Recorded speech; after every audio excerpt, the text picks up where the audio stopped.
Buen día, ¿cómo están? ¿Cómo andan? Bienvenidos, bienvenidas al Pase, 10 de la mañana, 4 minutos en toda la República Argentina. Hasta las 12 estaremos aquí con toda la información, con todo el análisis y con esta mesa extraordinaria de colegas que nos acompañan hoy. Ari, buen día. Alfredo, Lau, Adrián, Fero.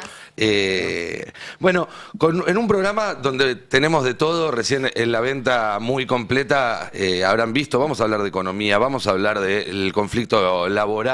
El gobierno nos quiso hacer creer durante este mes o parte de este mes que terminaba el año con todo más o menos acomodado, que la economía ya había dado la vuelta, que la política no le podía frenar, que la sociedad había aceptado los cambios, y la realidad rápidamente nos está mostrando que no es tan así, y vamos a estar hablando de todos esos temas, pero vamos a arrancar con el que sin dudas es el título político por estas horas, que es la pelea entre el presidente y la vicepresidente, algo que a esta altura del partido en la historia argentina no resulta extraño, se ha dado prácticamente en todas las experiencias en el último tiempo. Creo que la única excepción que se me ocurre es Amado Boudou y Gabriela Michetti. Después creo que del 83 para acá... Michetti, hasta ahí, ¿eh? Hasta ahí... Hizo alguna conspiración, no le dio la nafta, no llegó hasta tanto. Pero bueno, lo cierto es que cuando parecía y a Boudou que... lo corrió, perdón. Sí. A Boudou, Y a Boudou, claro, lo corrió el primer día.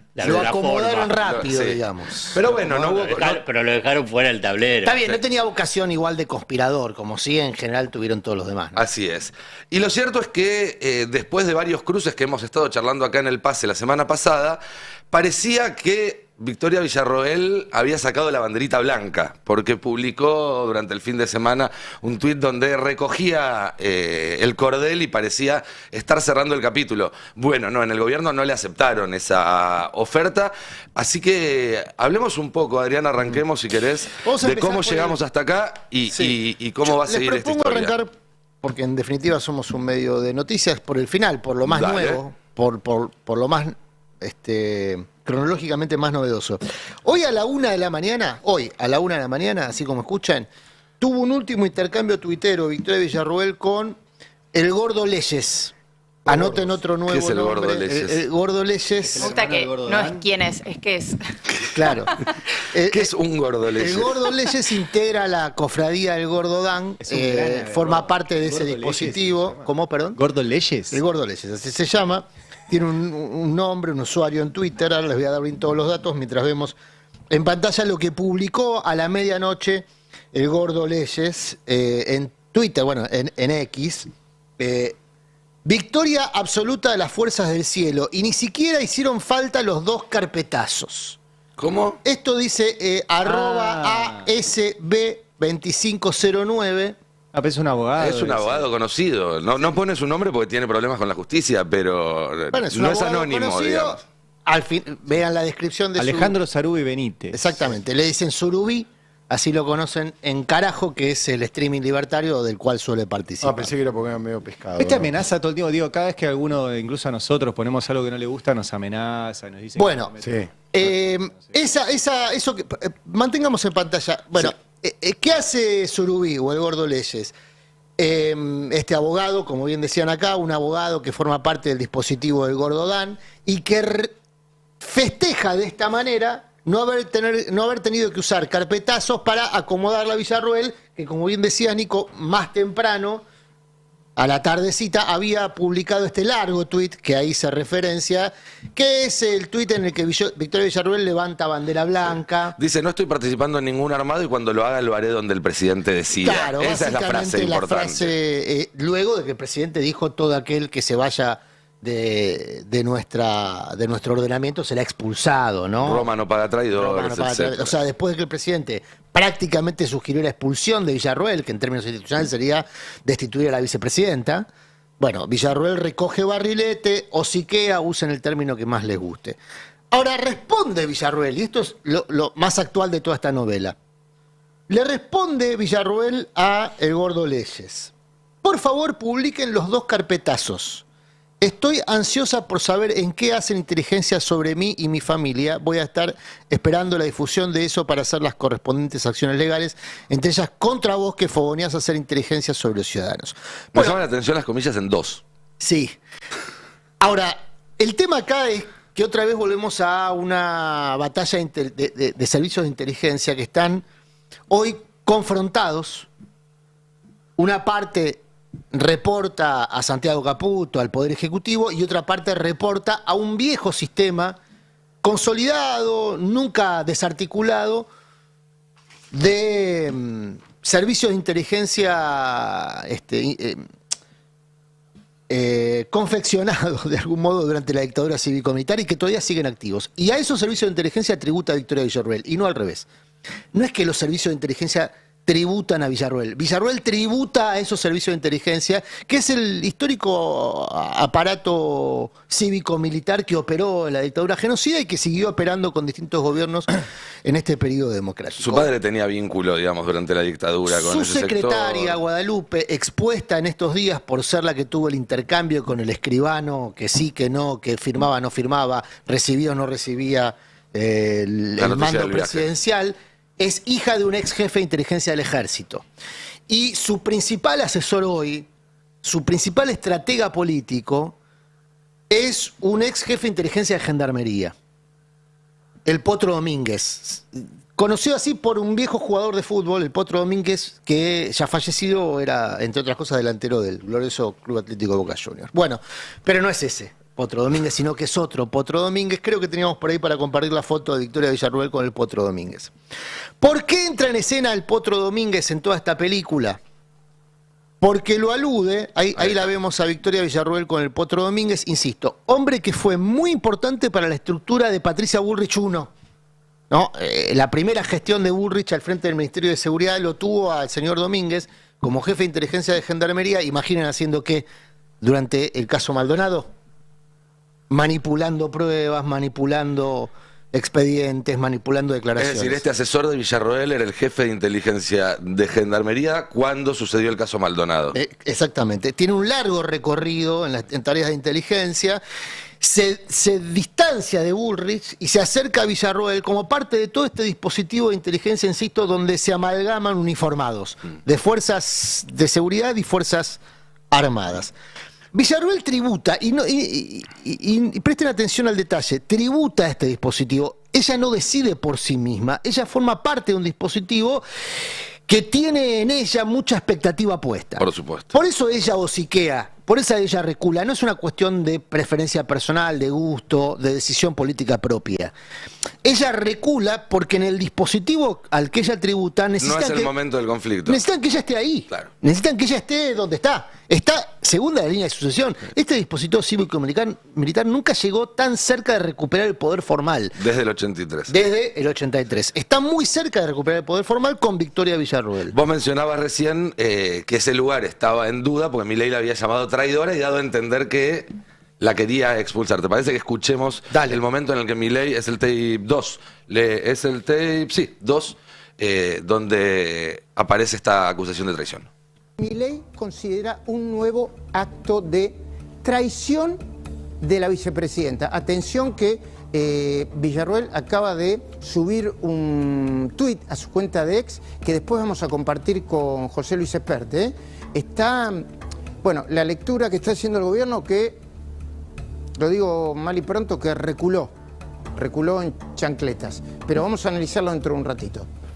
De hecho, esa réplica a Milei la ofreció en el principal acto partidario al que fue invitado por los amigos de Giorgia Meloni. Fue cuando sentenció, palabra más, palabra menos, Roma no paga traidores. Por eso en nuestro gobierno somos implacables. El que viene con agendas propias y no acata la línea del partido es expulsado. Voy a tomar una frase de aquí. Roma no paga traidores. Bueno, esto fue lo que obligó a deponer posiciones, porque, insisto, Villarroel forma parte de un dispositivo que necesita que Villarroel esté donde está. Y la alusión a una expulsión, hoy como está angelado Milei, podría propiciarla. Recordemos no que le da los necesitas números, un juicio político para sacar bueno, pero para eso podría Milei proponer un juicio político y tendría que obligar al peronismo a protegerla a Villarroel, lo cual sería ya una circunstancia política muy compleja. ¿Dijo que su vicepresidenta cometió un delito? A ver, creo que no se te escucha bien, Ari. Milei dijo Sí. que su vicepresidenta cometió un delito. sea, Milei desde Italia dijo que su vicepresidenta presidió una sesión en el Senado de manera irregular. Es un montón. Bueno, está bien. Para los que son muy institucionalistas es muy grave. Ahora son todos institucionalistas. Yo Sí, sé que a vos no te es mi gusta, caso, pero... digamos, yo no me voy a preocupar por una cuestión. No, pero no es que Milei sea institucionalista, le pegó un golpazo. No, pero sea, sobre está- todo blandió la expulsión. Dijo directamente, los que no están alineados hay que echarlos, se van. Le cantó retruco, Claro, básicamente. y ahí es donde aparece el Villarroel hociqueo. Galmazo. Ahora, síganme en el relato del Potro Domínguez, porque el que pone en juego, y sigan el relato de los carpetazos, porque todo esto arrancó con hoy a la madrugada un abogado del dispositivo monetario celebrando no tener que usar carpetazos. ¿Quién alude al Potro Domínguez como una de las personas del dispositivo Villarroel que estaba operando en redes, no solamente en redes, sino en redes de espionaje contra el gobierno? Un amigo de Ari Lijada, un Opa. conocido, no, amigo es mucho. Nah. Fernando Cerimedo. Fernando Cerimedo es el dueño, uno de los dueños de La Derecha Diario, el dispositivo comunicacional formal más cercano al gobierno. De hecho, incorporaron un accionista de España Así es. con quien Milei se abrazó enfáticamente, ¿no? En una de sus visitas a España. Negre. Negre. Bueno, miren lo que publica Cerimedo después de haber leído la capitulación de Villarroel. Yo el cuentito de estamos juntos no me lo como. Yo sé de los planes que hacían en febrero junto al ex para cuando se caiga. El ex no se refiere a su expareja, sino al expresidente, me Claro, da la sensación, ¿no? Y por esta mayúscula. Y aparte porque lo contamos acá en febrero. Contamos las reuniones en Cumelén, o sea que Cerimedo evidentemente le mandamos un beso grande, escucha el pase. Bueno, también de las cosas que el Potro hizo y hace bajo la supervisión del ex. Entonces acá estamos viendo que el Potro Domínguez, según, no lo menciona con apellidos, ¿no? Pero todo el mundo No debe estar hablando de... supone que de habla de la Rodrigo. misma persona. Que en su momento trabajó efectivamente para el gobierno de Mauricio Macri, bajo las órdenes de Patricia Bullrich, ahora lo hace para Mauricio Macri, pero en un dispositivo distinto. Ni hablar de las agencias que hoy tiene funciones para limar y levantarla. No me iban a meter a opinar, como se dan cuenta, pero venir a exigirme que me meta a bancarla o pasaría a ser objetivo. Se volvieron locos hasta los códigos no contar todas las mierdas que pasó con la campaña, que pasó en la Pasó. campaña. Bueno, está escrito. Básicamente Como dijo que el diario lo que dirige. amenazaron. Dice él. Que lo amenazaron y que por eso no habló hasta ahora. Claro. Bueno, escuchemos a Luis Miguel Majul, que anoche, en medio del tumulto, en el tape número 6, orejea las carpetas de las que tantos hablaron después en Twitter. Escuchen. Triángulo de hierro, a Villarroel la definen así, entre comillas. Victoria es una mujer con un enorme ego desorbitado. Para seguir, aquí va la lista de datos e interpretaciones formulados por una alta fuente de gobierno. Una fuente de gobierno, hay que decirlo, que suele pensar como Milei.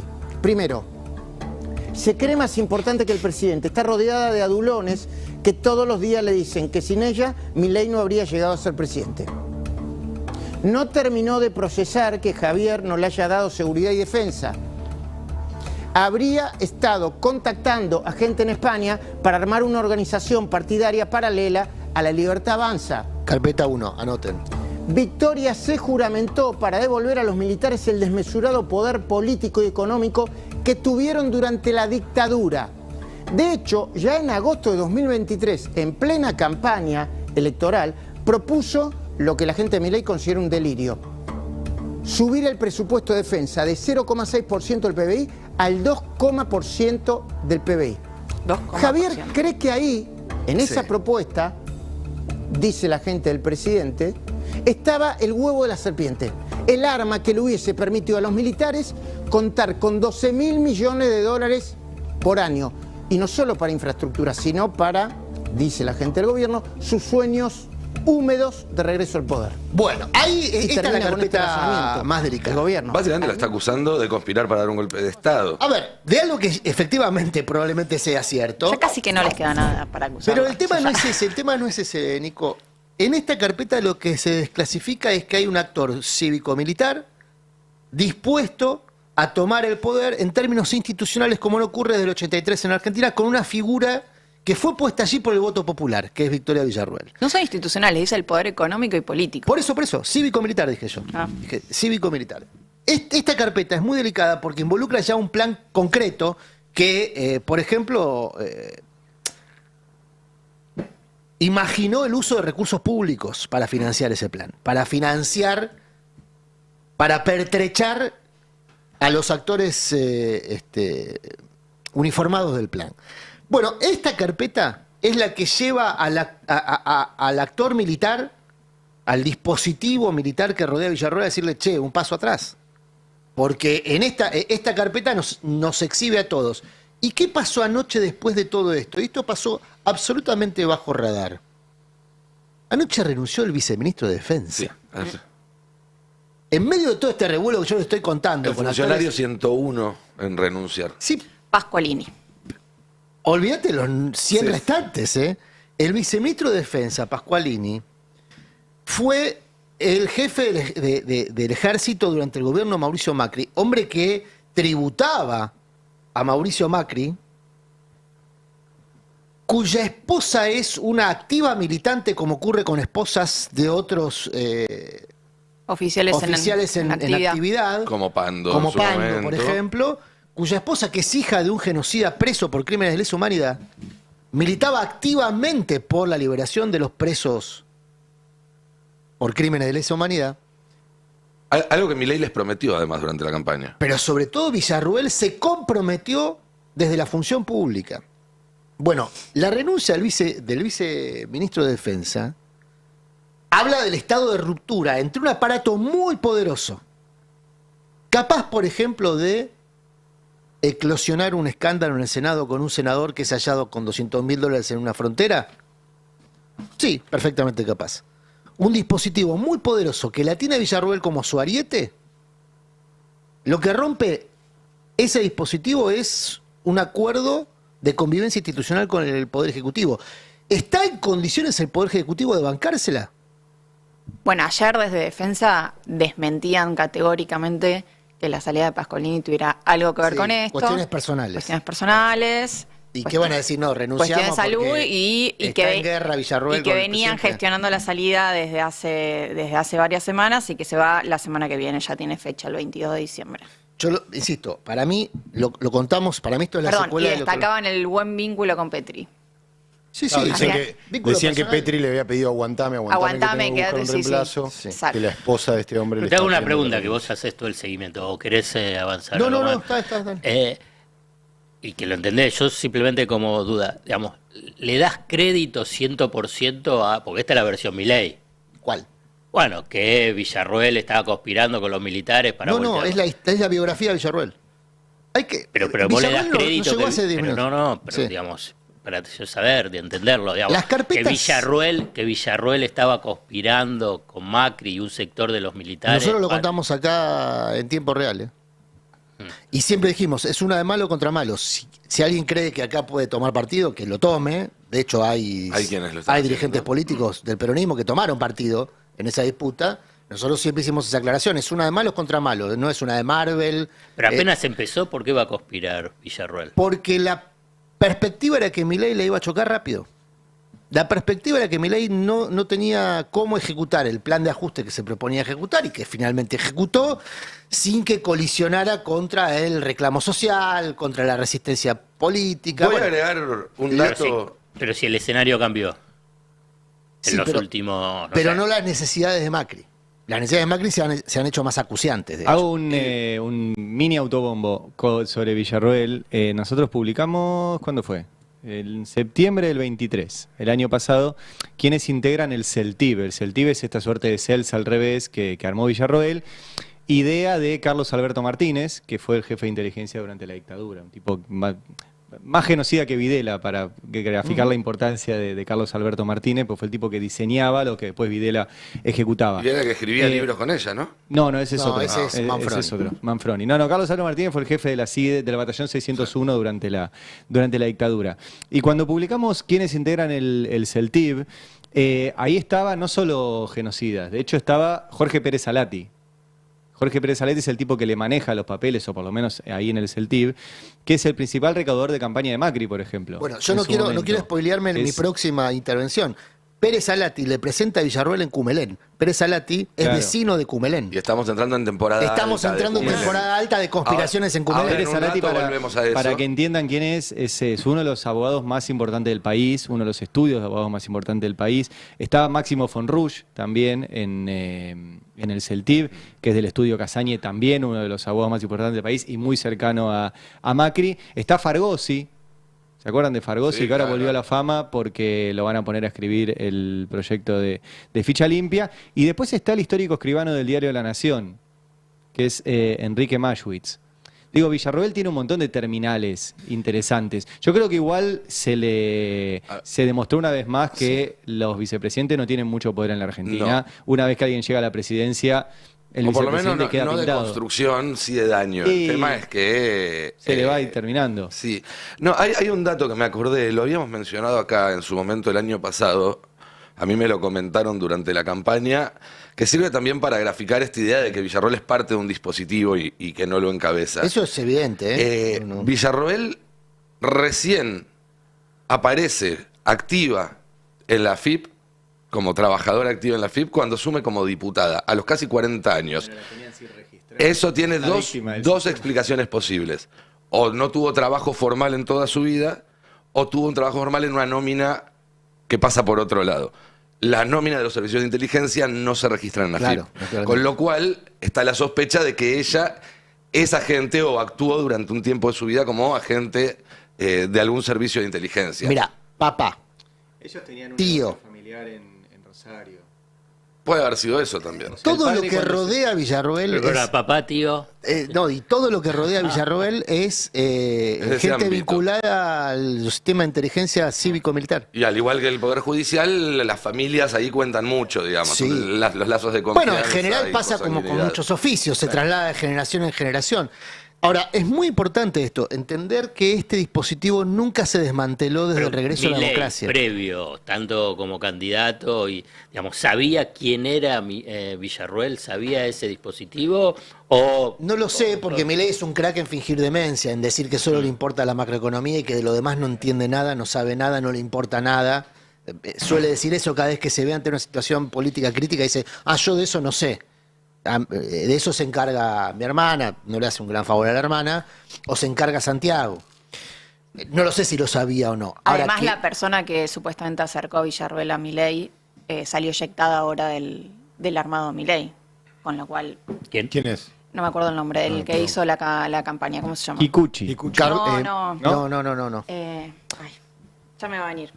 Perdón, muy Sí, lunes a la ahora mañana. lo vamos a recordar porque es una de las personas que queda fuera dentro del dispositivo Estuvo libertario. hablando mucho últimamente, estuvo dando muchas entrevistas hace poco. Ya me Lo va que los a- periodistas que están cerca de Libertad Avanza sostienen permanentemente es que la que nunca quiso a Villarroel en el dispositivo más cercano a Javier Gerardo fue su hermana Karina, ¿no? O sea, permanentemente lo que yo leo de los que están cerca de la Libertad Avanza es que Karina nunca quiso a Villarroel cerca Yo de insisto, acá no es Pero una bueno. cuestión, no es una cuestión de personas, es una cuestión de dispositivos de poder. El proyecto de poder que representa Villarroel es un proyecto de poder que no solamente involucra la libertad de los genocidas, que es uno de los elementos que Villarroel propone públicamente, sino la consolidación de un esquema económico que nace en dictadura, que se fortalece en democracia.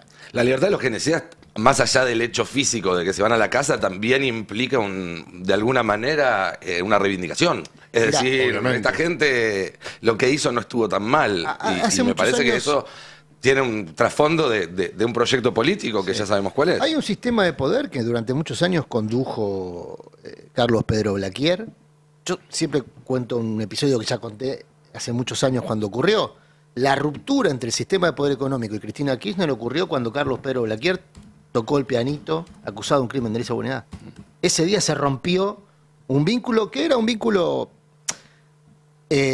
gestado, tejido por Néstor Kirchner, pero heredado por Cristina, y se rompe cuando Carlos Pedro Blaquier toca el pianito. Y hubo una reunión emblemática de esa ruptura que fue la reunión que Blaquier armaba 2 veces al año en el Alvear, en un hotel del centro de la ciudad de Buenos Aires, donde confluyó derroca a otros nombres significativos del poder económico de la Argentina, y ahí se declara una guerra abierta. Porque se había pasado un límite vertical que el dispositivo de poder económico creía infranqueable, Ahora, que era acusarlos de lo que efectivamente debían ser acusados, que es haberse beneficiado de los crímenes de la dictadura.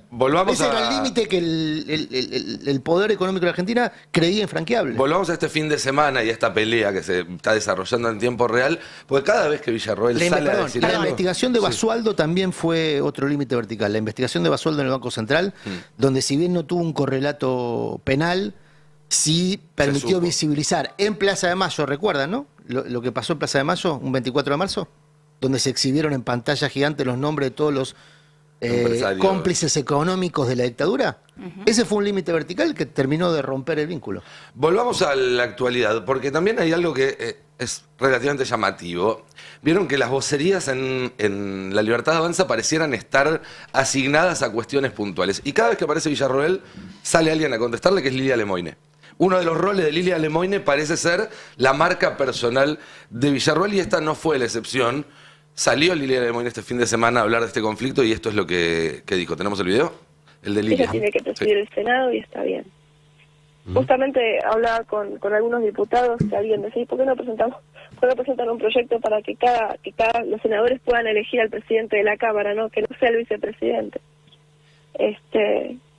Eso sería una alternativa para el futuro también. O sea, que el presidente de la Cámara del Senado no sea la vicepresidente o la vicepresidenta.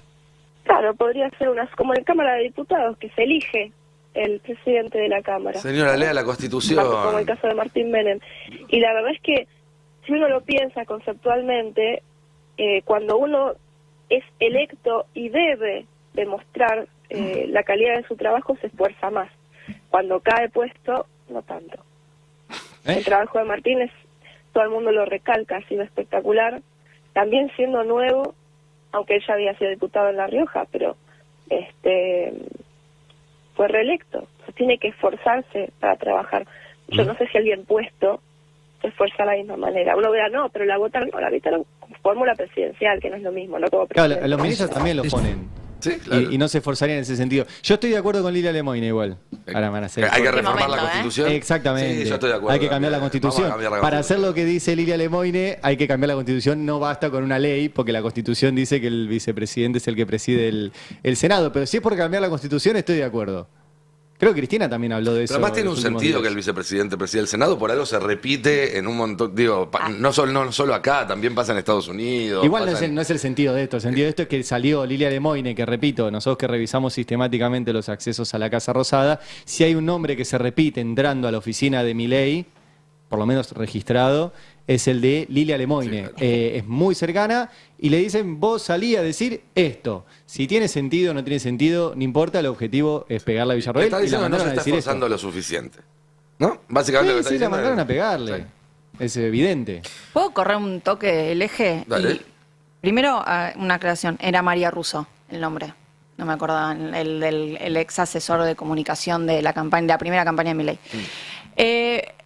Lo escuchaba a Adri cuando decía es una de malos contra malos, ¿no? Que vienen contando En mi acá. acepción, hay Sí, gente sí. que ha tomado partido y preferencia. No, no, hay gente pero que digamos, se siente a gusto con Villarroel. digamos. Es algo que coincidimos, que es una de malos contra malos, con lo cual la vamos viendo desde afuera y la vamos contando. Ahora, que hay o por lo menos yo tengo una sensación de que se puedan pelear de manera tan cómoda y tan explícita, ¿no? Una guerra intestina dentro del propio oficialismo, es porque, generan la oposición y generan la contraposición dentro del oficialismo, porque de afuera están todos mirando, justamente, están mirando la de malos contra malos, la del resto de la No es oposición. solamente ¿Cómo? una disputa política, es una disputa fundamentalmente de negocios. Está bien, pero esto es De un modelo de negocios, pero digamos, fíjate más que de negocios puntuales, de modelo de negocios. Pero fíjate que como cualquier oficialismo, como cualquier proyecto de poder y proyecto de negocio, si querés, cuando se sienta amenazado desde afuera, cierra filas. Pasó con el peronismo en sus momentos más tensos y pasó también con este gobierno.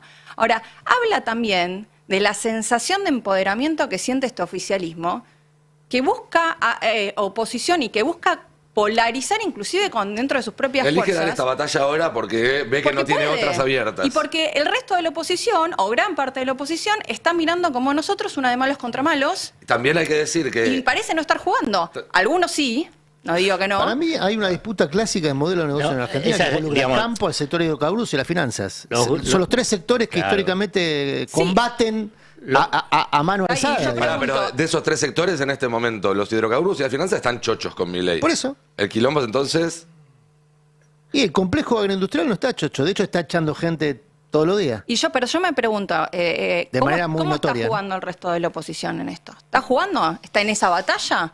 Porque cada vez que referenciamos a quién está apoyando estos distintos sectores en pugna, hablamos de Villarruel, hablamos de Macri, hablamos de Milei, y el resto del escenario electo, el resto del arco político, el 46% que votó otra cosa, ¿dónde está jugando? Una buena pregunta. Digo, creo porque que- si no parece que solamente estamos describiendo un escenario de mucha tensión y Sí. yo siento que el 46% que votó otra cosa la está mirando de afuera como diciendo, bueno, cuando se terminen de pelear, Ojo, quizá igual no porque- solamente la mira, analizamos. paga las consecuencias. Sí, igual ojo, porque la del Senado, por ejemplo, fue toda del peronismo.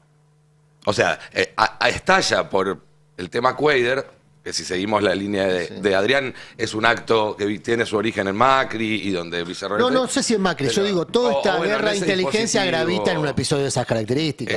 Pero la jugada del Senado que terminó con la expulsión de Cuader, un día en el cual cuando se empezó no se sabía si iba a ser suspendido, expulsado o nada, fue del peronismo. Ahí tengo que decir que por primera vez en mucho tiempo el peronismo logró que terminara una sesión en el Congreso contento, que pasara lo que querían que pasara. Creo que desde... El peronismo más Macri más Villarruel, ¿no? Ahí se dio una alianza que es, me parece, la que termina de detonar públicamente. Pero la maniobra que hizo posible que todo decante en una mayoría de 2/3 para echar a Cuader fue la muñeca de Cristina Sí, con el está Senado. bien, si pero- Villarruel no aceptaba la convocatoria, no había sesión. Pero más a mi Pero la favor, aceptó pensando que iba a poder darle un final distinto Ahí del yo que tengo, tuvo. bueno, por eso, yo ahí ya entramos en hipótesis, ¿no? Bueno, yo tengo información también. No, pero digo, la verdad es que públicamente Villarruel dice, yo hago la sesión porque pongo el tema Parril en el medio, y la verdad es que si uno mide las circunstancias por las consecuencias es que lo de Parril fue absolutamente lateral. No iba a pasó, salir nunca. No iba a salir nunca. Y lo que ocurrió es que Unión por la Patria sumió un senador más y el PAN oficialismo perdió 2 senadores. Y la ira posterior del dispositivo Milei muestra que está convencido que funcionó, por lo menos en una unión transitoria, quizá tácita, no explícita, quizá tácita. Hay acuerdos tácitos en política que funcionan por porque nadie se quiere hacer cargo de ese acuerdo. no, por guiño, por lógica de guiños, esa comunión. Igual yo creo que Alfredo vos querías aportar el tema Claro, económico. quiero retomar un poco Pues el para mí disparador. el corazón del problema está ahí. El disparador que vos diste, vinculado con el tema de lo que sería la disputa política, en realidad es parte de una disputa de la base material, o sea, de las tensiones que se dan al interior del capitalismo, o sea, a nivel local, o sea, de los diferentes sectores económicos. Voy a hacer dos referencias históricas para que se puedan entender todavía mucho más, porque cuando ves la referencia histórica decís, bueno, ¿qué le pasó a Alfonsín con la hiperinflación? ¿Por qué tuvo la hiperinflación? Entonces ahí en el análisis de la superestructura política vos podés decir, y bueno, le faltó liderazgo, no construyó bien sus alianzas. En realidad ahí lo que vos tenías era una disputa sobre los recursos públicos entre los grupos económicos locales que emergieron y se fortalecieron durante la dictadura y la banca acreedora, ¿no? Entonces, ¿qué era la disputa sobre los recursos públicos? Era la cuestión fiscal, que es lo que derivó después el desborde fiscal y monetario en la hiperinflación, en esa disputa. ¿Y qué era? Los grupos económicos locales, ¿qué es lo que querían? Mantener los subsidios, la promoción industrial y obviamente el endeudamiento interno. Y la banca acreedora decía, no, estos recursos que vos le estás destinando a los grupos locales, no, tienen que ser para comprar dólares y pagarme la deuda. Entró en ese embudo y estalló. Voy al otro estallido del 2001, que es el de la convertibilidad. ¿Cuál era la disputa entre los grupos locales y fundamentalmente liderados por Roca y la banca acreedora y multinacionales, fundamentalmente multinacionales vinculados con las privatizadas. Era dolarización, este último grupo, y devaluación, que era el grupo liderado por Techín y grupos locales. Bueno, triunfó dentro de esa crisis que derivó en ese estallido la devaluación. ¿Quién era en la expresión? La devaluación era Duhalde. La dolarización y mantener la convertibilidad era Cavallo, y ambos eran los representantes de esos intereses. Hoy, si lo hago rápido el recorrido, es que Milei es el representante de los grupos vinculados con hidrocarburos, energía, locales, internacionales y fundamentalmente locales, Ernequian, Mindlin, Roca, Bulgeroni, y las finanzas, ¿no? Que le permite esta bicicleta financiera extraordinaria. La tensión está con el sector del campo, que política, ideológicamente, si quieres, es lo mismo, están con los dos, pero un dólar atrasado con retenciones, bueno, dice, este negocio a mí no me cierra. Entonces, ¿qué es lo que apunta? A la devaluación o a bajar las retenciones. Pero el otro grupo dice, escúchame, si vos bajás la retención y devaluás, no estás afectando fundamentalmente al sector de las finanzas. Entonces, la expresión de esas tensiones es Villarruel Milei. Entonces decís, ¿y Macri cómo entra? Porque Macri es representante de intereses vinculados con el sector del campo. Vos fíjate que lo primero que hizo Macri cuando renunció, y yo creo que ahí no es Macri, sino que es Blanco Villegas. Por eso es esa lógica, Blanco Villegas es la madre, la relación materna, de la intensidad que favorece al sector. Devaluó y sacó las retenciones apenas. Devaluó. Sí, pero no bajó las retenciones. No bajó las retenciones y no abrió la cuenta capital. Y rápidamente con Milei tiene un atraso cambiario fenomenal. Ahora, los costos del sector están muy, muy finitos. Pese a que van a tener, y ¿qué es lo que están viendo el campo? Que el año que viene en la campaña va a ser muy, muy buena, hasta puede ser récord. Y dice, va a ser récord la campaña, pero le vamos a dar los dólares y los márgenes son mínimos.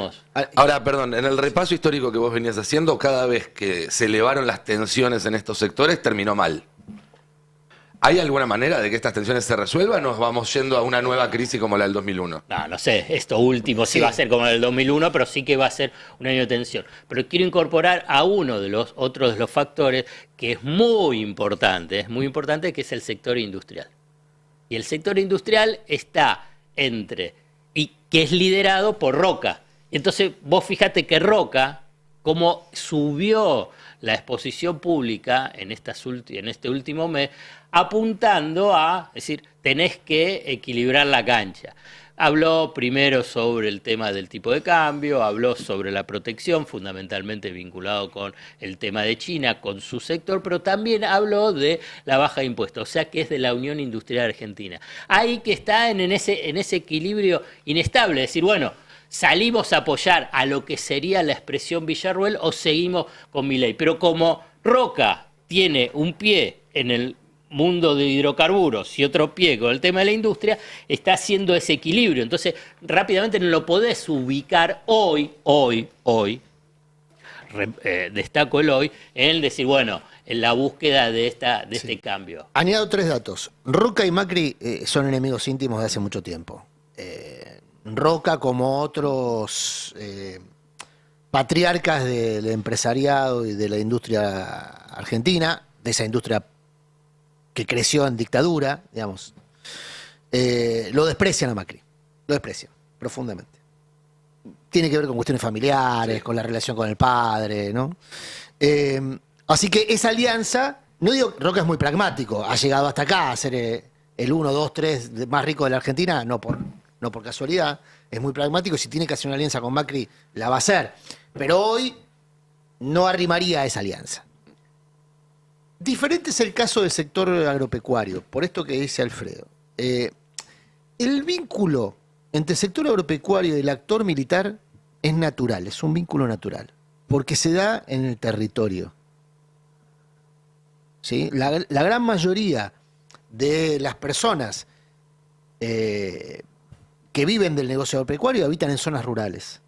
Habitan en zonas rurales. Después están los dueños de los campos que habitan en Recoleta, en barrio norte, digamos. Pero los que trabajan en el campo habitan en zonas rurales. Y en zonas rurales, en general, el vínculo con Estado más activo es un uniformado. Es un uniformado de las Fuerzas Armadas o de las Fuerzas de Seguridad. Esto funciona así desde que la Argentina es Argentina. No, y quedó demostrado con todos los viajes de todos los fines de semana del año de Villarroel. Villarroel hizo todo un trabajo durante todo este tiempo de visitar La fiesta nacional de cuarteles, la sandalia la chica. fiesta provincial, cuarteles en la misma visita y reunir Y gobernadores. esa argentinidad gaucha que desfila con actores uniformados. Esa argentinidad gaucha. Sí. Son gauchos de departamento, en realidad, ¿no? ¿Cómo? Porque que son gauchos de departamento, Está bien, en no, realidad. no, porque no, Villarroel estos no. No, Villarroel, digo. Ah, Villarroel. Villarroel no. No sé, Villarroel se crió en una artillería de montaña. Catamarca, ¿no? Por eso, digo, Tiene muchos vínculos con Catamarca. de hecho. conoce muy bien eso. ¿No? Yo no despreciaría la inteligencia política de Villarroel, y sobre todo el dispositivo que la contiene, porque es un dispositivo que viene operando en política hace 40 años, después del desastre de la dictadura genocida. Y en buena medida ha pasado indemne todo este tiempo. Así que hay una inteligencia política ahí para hacer alianzas circunstanciales con todos y todas y todes muy activa. Bien. Entonces digo, ese componente hoy está muy alterado. Porque, como decía Alfredo, hay productores que están perdiendo plata. Hoy hay productores que están perdiendo plata. Los insumos dolarizados están muy caros, tienen una cosecha extraordinaria que tuvieron que reventar en muchos casos antes de tiempo, antes de poder especular con el tipo de cambio, no pudieron hacer, por ejemplo, la presión de evaluatura que siempre hicieron porque no funcionó. Entonces se estaban comiendo capital en los hilos que son caros, no son baratos tampoco. No es que los hilos baratos te lo regalan, no es un globo. Digamos, cuesta guita eso.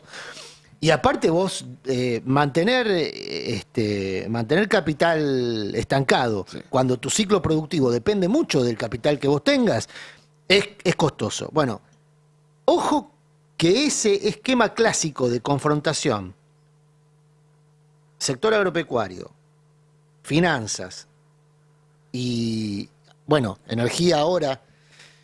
Energía e industria están de la mano de Roca, ¿no? Me parece que ahí hay una comunión. Sí, lo que pasa es que en industria hay ahora están las hay pymes, tensiones, matices, sector industrial. Parece que hay que ponerle el ojo a qué es lo que está pasando, cómo van a ser los realineamientos vinculados con el tema de la industria. Ahora en un rato vamos a hablar, tenés un informe muy completo sobre el tema empleo y con Lau nos vamos a meter también puntualmente en el caso de Asindar, que es un caso, me parece, paradigmático, claro, de la industria, bueno, es un ejemplo, argentina. Pero quería ir un segundo con Ari, porque venimos contando desde hace muchos meses que a fin de año la Corte Suprema va a quedar en una situación de virtual parálisis, o por lo menos va a quedar con 3 miembros de los que debería tener y que están peleados entre sí, un par de ellos.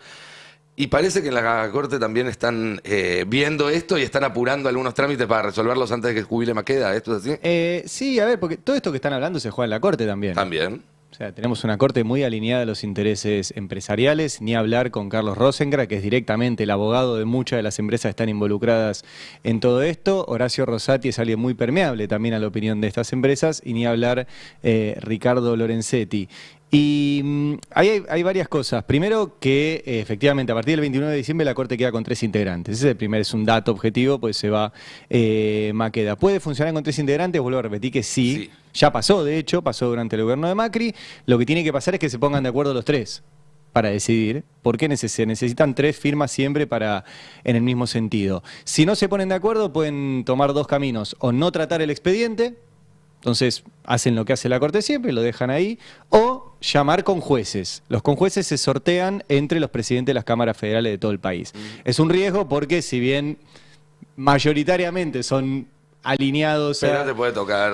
te puede tocar cualquiera, y hay 20, no me acuerdo ahora, pero son más de 20 los tipos entre los cuales se sortea. Ese es el primer punto. El segundo es que el gobierno está amenazando ya hace rato de que, como no tiene los votos en el Senado, va a meter a los 2 jueces de la Corte por decreto. Sí. Son Ariel Lijo y Manuel García Mansilla. ¿Lo puede hacer en el verano? habrá que ver si Milei se anima a eso. En el verano en la Corte, como en todos los lugares, queda un juez de feria, ¿sí? Y hay que ver si lo hacen y si el juez de feria le toma juramento. Sería todo muy irregular y de hecho la Constitución no lo permite, pero Milei va a decir que como no le votan y como el Congreso está en receso, los puede poner y veremos qué resistencia se les puede poner. Ahora, la negociación que había para, sobre todo, designar al hijo en la Corte tenía que ver con las causas de interés político, puntualmente las causas contra Cristina. ¿Qué está haciendo la Corte? Está resolviendo las causas contra Cristina con esta conformación. Como para sacarle el banquito al hijo. Bueno, yo había adelantado esto en la sección, ¿cómo es? Hablo yo, paso un tren. Está pasando un tren, mirá. Chuchu. No, estoy escuchando. Pasa que, bueno, un solo trabajo no se puede vivir. Está muy bien. En la sección Hablo yo, paso un tren. Había dicho esto, que la Corte se iba a poner a resolver esto. Porque, bueno, quiere que otros negocien por ellos. Y las negociaciones, toda la negociación tiene un precio y es mejor cobrar ese precio antes del 29 de diciembre que lo cobre otro después del 29 de diciembre. Entonces están resolviendo todas las causas, que son las que van a... Todo esto que ustedes están hablando va a necesitar un mecanismo de distracción. Y el mecanismo de distracción lo da Comodoro Pi. ¿Cómo lo hace? A través de juicios. Y los juicios necesitan a alguien que atraiga la atención y ese alguien es Cristina. Bueno... La Corte está reabriendo todas las causas contra Cristina y las está mandando a juicio. Memorándum de entendimiento con Irán, la manda a juicio. Causa vialidad, la vamos a ver si confirma, ya hicieron el juicio. Cuadernos van a ir a juicio. Y ahora falta Botesur, que lo van a hacer, digo, ayer lo anticipó, yo no miré la tapa de Clarín, pero me mandaron la de La Nación, y ayer ya decían que la van a reabrir, que está vinculada a vialidad. ¿Por qué? Porque teóricamente Cristina había pagado sobreprecios en vialidad y esos sobreprecios volvieron a través del alquiler de los hoteles que tenía Cristina. Todo eso es falso, digo el argumento que están dando. Los peritajes dicen que no hubo sobreprecios y que después los alquileres se pagaron a precio de mercado y todo registrado, por ende es muy difícil que expliquen esto, pero la Corte aún así avanzó. Hubo más fiestas durante estos días y les traje una foto, no sé si la tenemos ahí. ¿Cómo están las fiestas, Hay muchos encuentros de fin de año, yo no voy a ninguno, en general pero le pusieron el título, no vale así.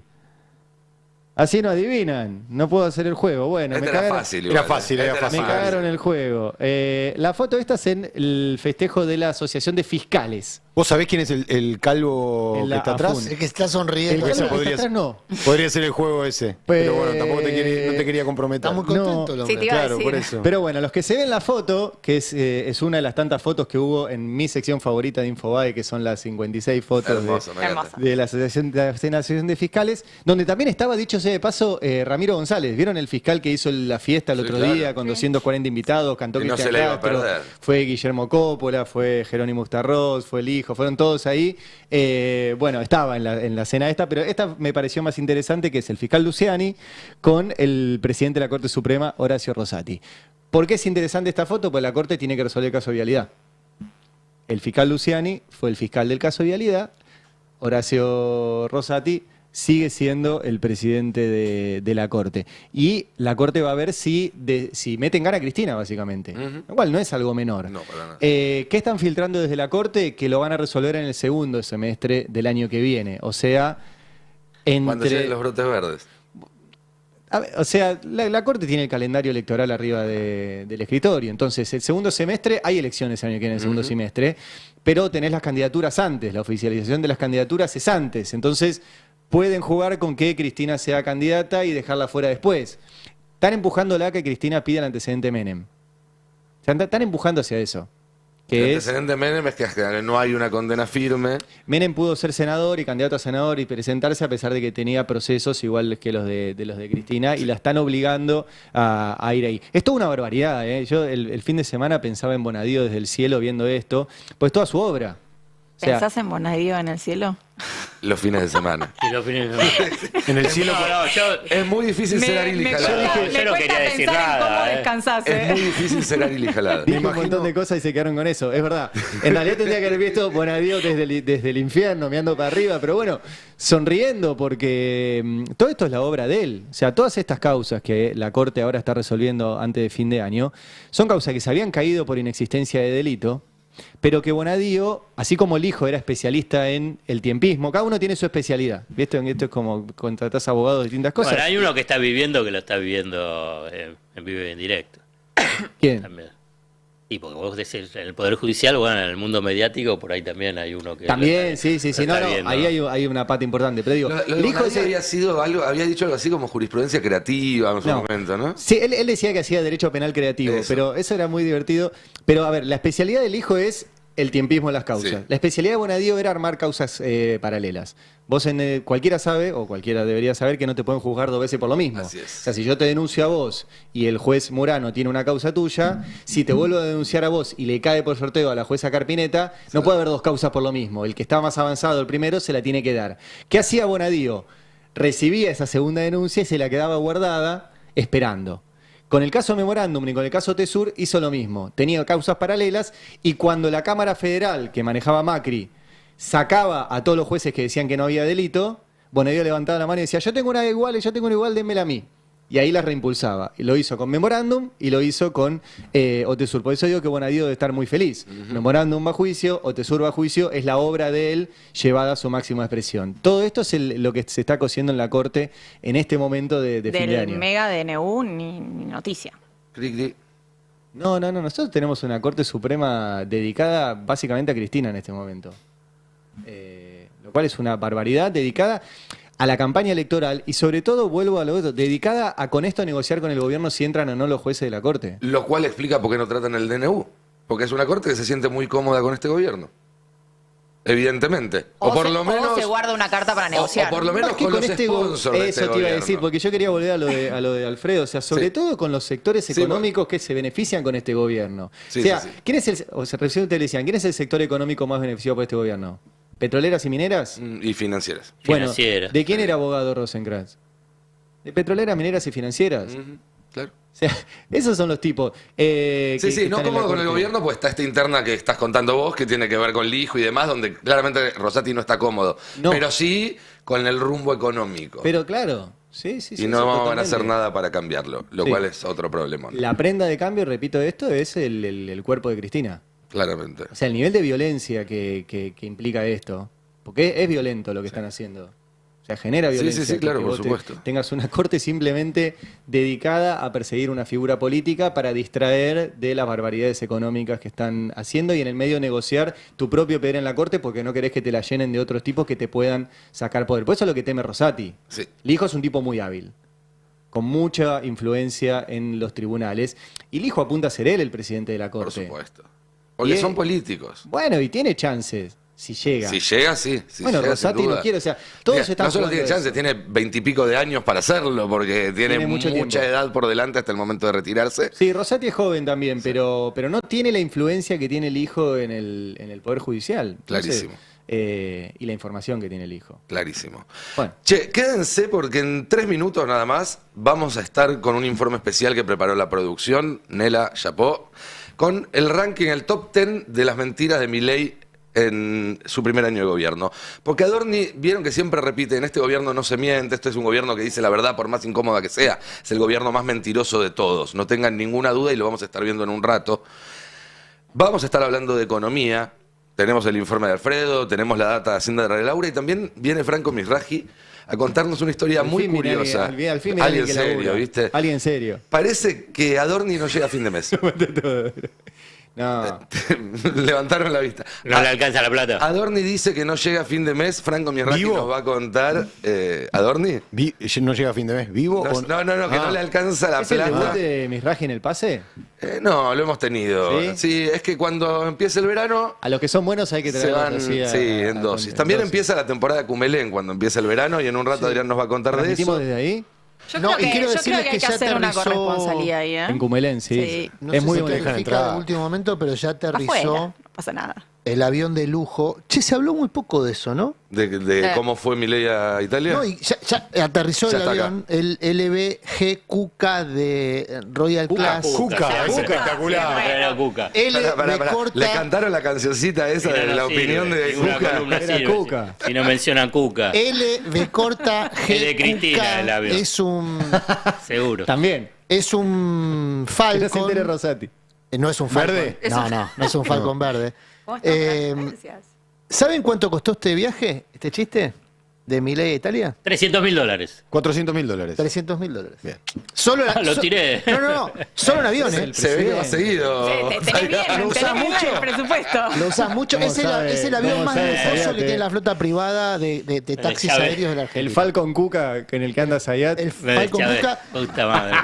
hizo parada técnica. Bueno, una mentira más, porque él había dicho que iba a ser más austero, ¿se acuerdan? no pasó, no estaría pasando. ¿No tiene un avión presidencial nuevo que se estrenó hace menos de un año? Por eso me llama la atención, lo publicamos en el Destape el viernes y no tuvo mucho recorrido en el resto de los medios del sistema el fin de semana.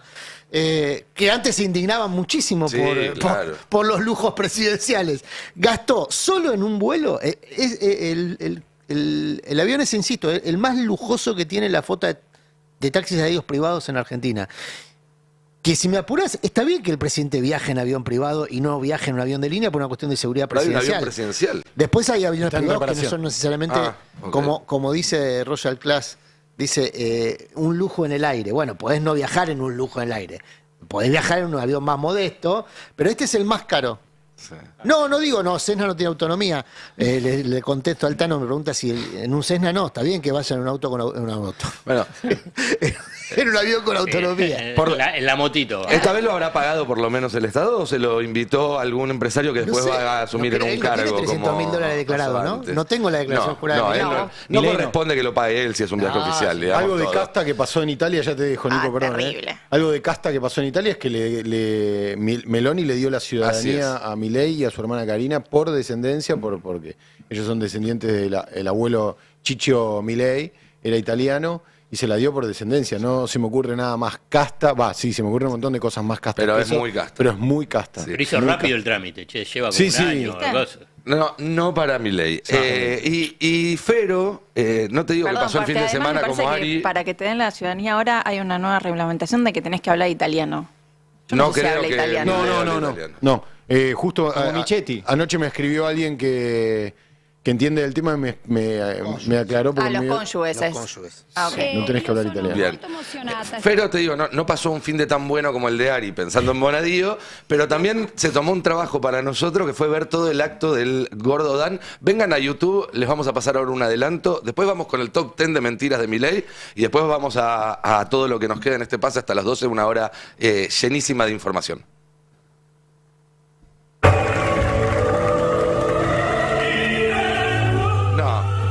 No puede ser. pasó? No, no puede Seguimos ser. con lo italiano. Esto es inteligencia artificial. ¿Qué pasó? ¿Fuiste al teatro? Es un fenómeno. Hay algo de playback igual, ¿eh? Sí. Lamento decirles. ¿Eso hiciste vos el fin de? ¿Fuiste a ver eso? No, hice cosas peores. Vio Boca e Independiente. ¿Pero ¿Es Gordodán o es casero? Es Gordo Está Dan. bien, está bien. Si está cantando realmente él, hay que decir que es un muy buen cantante. Bueno, actúa bien. Entonces, es un muy buen playbackero. Canta y debe cantar bien, pero lo hizo sobre la voz de Pavarotti Claro. en la famosa y hermosa aria Nessun Dorma, ¿no? Así es. Después les cuento, o ahora, no sé, Nico, vos me dirás qué fue lo que pasó. Ahora, en un Esto ratito. fue en un teatro porteño. ¿A qué se dio el acto? Perdón. No, es un espectáculo, un show. espectáculo. Un show, se pagaba De los entrada. streaming. Gordo Dan es Claro, musical. llevó su misa del streaming al teatro. Ok. Gordo Dan el Después musical. les cuento porque hubo de todo y algunas cosas no tan simpáticas como esta. El Gordon está denunciado hace poquito, ¿saben? ¿Qué ¿No? La haces, semana Franco? pasada. Ni saludás y ya está tirando una carpeta por la cabeza, Franco Mirraji. Buen Cayó con un día. paracaídas. ¿Qué tal? ¿Cómo andan? Nos contás en un rato la denuncia del Gordo Dan y Dale, nos les contás cuento. en un rato si Adorni no llega a fin de mes. También. Bien, pero ahora vamos a hacer un repaso del top 10 de las mentiras más grandes de Milei en estos 12 meses. No son las únicas. Para algunos digan, ¿cómo solamente 10? Bueno, no son las únicas. Pero Nela se tomó el laburo de revisarlas y seleccionamos con la producción las 10 más importantes. Todo esto se disparó a partir de un tuit que había hecho Adorni la semana pasada, ¿se acuerdan? En referencia justamente a la pelea con Villarroel, cuando estaban viendo quién había mandado, si Milei había avisado o no que se iba del país o no. Y Adorni puso: en este gobierno no se miente, que tengan todos un gran fin de semana. Insisto, reiterando un concepto que Adorni siempre dice en las conferencias de prensa y demás, que es esto de que este es un gobierno que elige decir la verdad por más incómoda que sea. Vamos a repasar a continuación 10 casos donde esto no fue así, y es solo una muestra gratis, porque si ustedes hacen el ejercicio, todos los días van a encontrar una mentira de Milei. Vamos a arrancar con los 45.000 millones que se robaron del gobierno anterior. Esto es lo que decía Milei. Esos son los 45.000 millones de dólares que se robaron del Banco Central el gobierno anterior. 45.000 millones de dólares que se robaron. Sí, claro. Podés decir lo que quiera del kirchnerismo, pero la deuda reestructurada la pagó. Y pagó los intereses. Le quedaron los holdouts, que, digamos, no representaban ni el 10% de la deuda, era el 7%. ¿Te das cuenta que sos un estúpido? Que ni siquiera sabés la historia reciente de Argentina y opinás de economía. ¡Ignorante! ¡Bruto! Bueno, lo que se veía ahí era primero el Milei presidente diciendo que el gobierno del Frente de Todos se había robado los 45.000 millones de dólares del Banco Central, supuestamente los que le dieron a Macri, y después el Milei, que antes de llegar al gobierno reconocía que el kirchnerismo es el que paga las deudas y el que las toma en todo caso son otros gobiernos. Estaba peleando ahí, no me acuerdo. No sé, ya no, a esta altura del partido. Vamos a ir a la segunda mentira, que tiene que ver con uno de los ejes de su programa de gobierno, que es la emisión cero. Eso decía él, que incluso llegó a decir que el que emita dinero bajo su gobierno iría a la cárcel. Pero nosotros queremos mandar una ley donde la emisión monetaria sea un delito. Va a ser un delito como si fuera un delito de lesa humanidad. Es imprescriptible. Si el Banco Central emite dinero, va a ir preso el presidente de la Nación, el ministro de Economía, los diputados y los senadores que hayan aprobado un presupuesto. Todos en cana, el que emita, todos en cana. Todos en cana, todos en cana, todos. Unos momentos después. Porque hoy Infobae publica: se emitieron más pesos durante la gestión de Javier Milei que en el primer semestre del 2023. La base monetaria creció en torno al 100% en los primeros 6 meses del año. Sí. ¿No era que no se imprimía más en el país? ¡Cárcel! Sí, cárcel. ¿Posado? ¡Obvio! ¿Por emitir? Por emitir dinero, sí, claro. ¿Quién tiene razón, el Cuca Feynman o Milei? Fantino. Por eso. Preso. No, sí, se emitió. Se emitió y se emitió fundamentalmente bastante. Es el segundo semestre, hay que tomarlo, porque ellos anunciaron, Caputo y Milei, que a partir de julio iba a haber emisión cero. La base monetaria no iba a crecer. Y creció, e incluso creció por la compra de dólares, y por la expansión del crédito. Pero bueno, es parte de este recorrido con precisión de las mentiras. Tengo un par más que nos vas a poder ayudar a aclarar, porque la tercera también viene por el lado de la economía y por el lado del endeudamiento, algo que para Milei es la forma que usa el político más populista. ¿Será que él es populista? Y ustedes tienen distintas formas de financiar el déficit fiscal. La forma que usa el político más desalmado y más populista y más salvaje, más mentiroso, es el endeudamiento.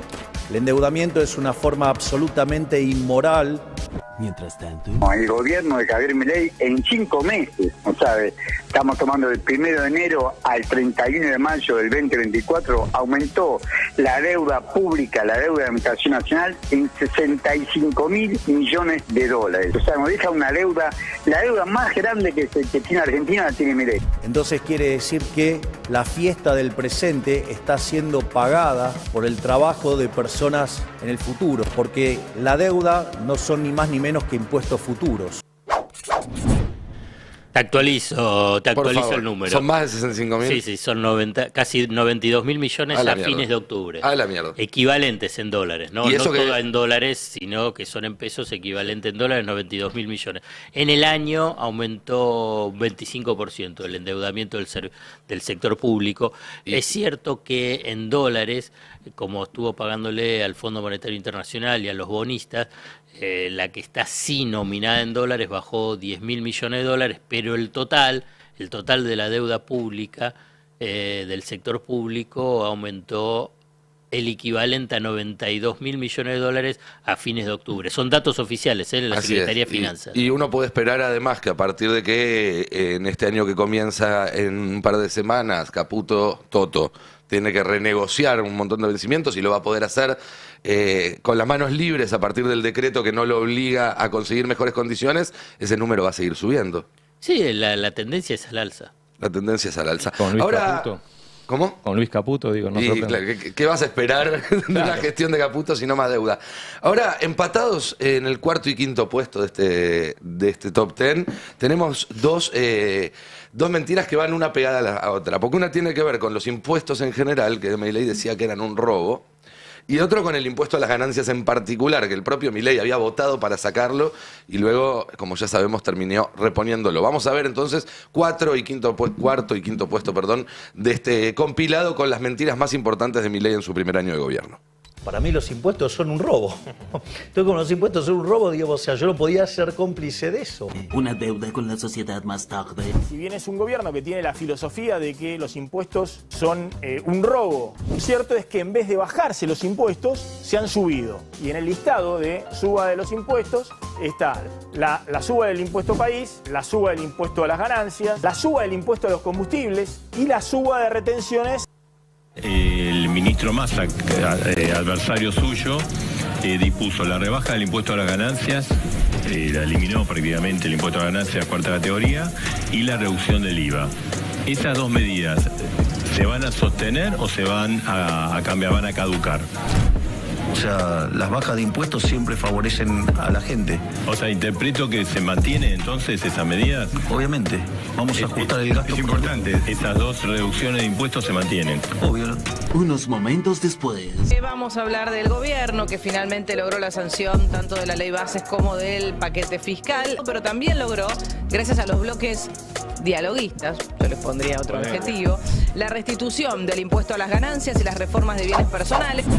Bien, ahí a la voz de Lucía Rodríguez Bosch, nuestra compañera, esa desmentida que fue evidente porque estaba dentro de una ley que se votó. No hay mucho para discutir al respecto. Lo del impuesto país ahora ya lo bajó, ¿no?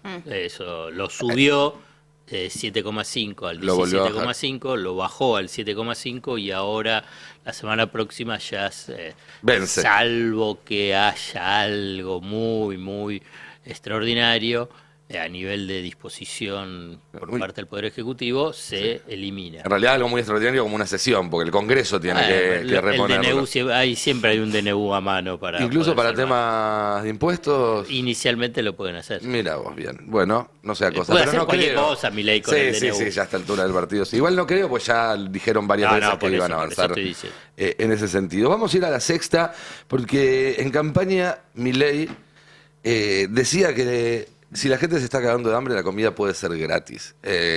Llamativamente, después hizo otra cosa. La gente se está cagando de hambre. O sea que en Argentina la comida podría ser gratis para todos, entregada por el Estado, y así y todo alimentaría a 5 argentinas. Y hay gente que se muere de hambre. Una deuda con la sociedad más tarde. La gente no llega a fin de mes, presidente. Si la gente no llegara a fin de mes estaría muriendo en la calle y eso es falso. Yo te lo digo. Sí, bueno, digamos, y bueno, si no llegara a fin de mes ya se hubiera muerto. A lo mejor está esperando que la gente se muera para llegar con el Estado y darle la comida. No, si uno siguiera si hubiera una lógica que seguir en esas declaraciones.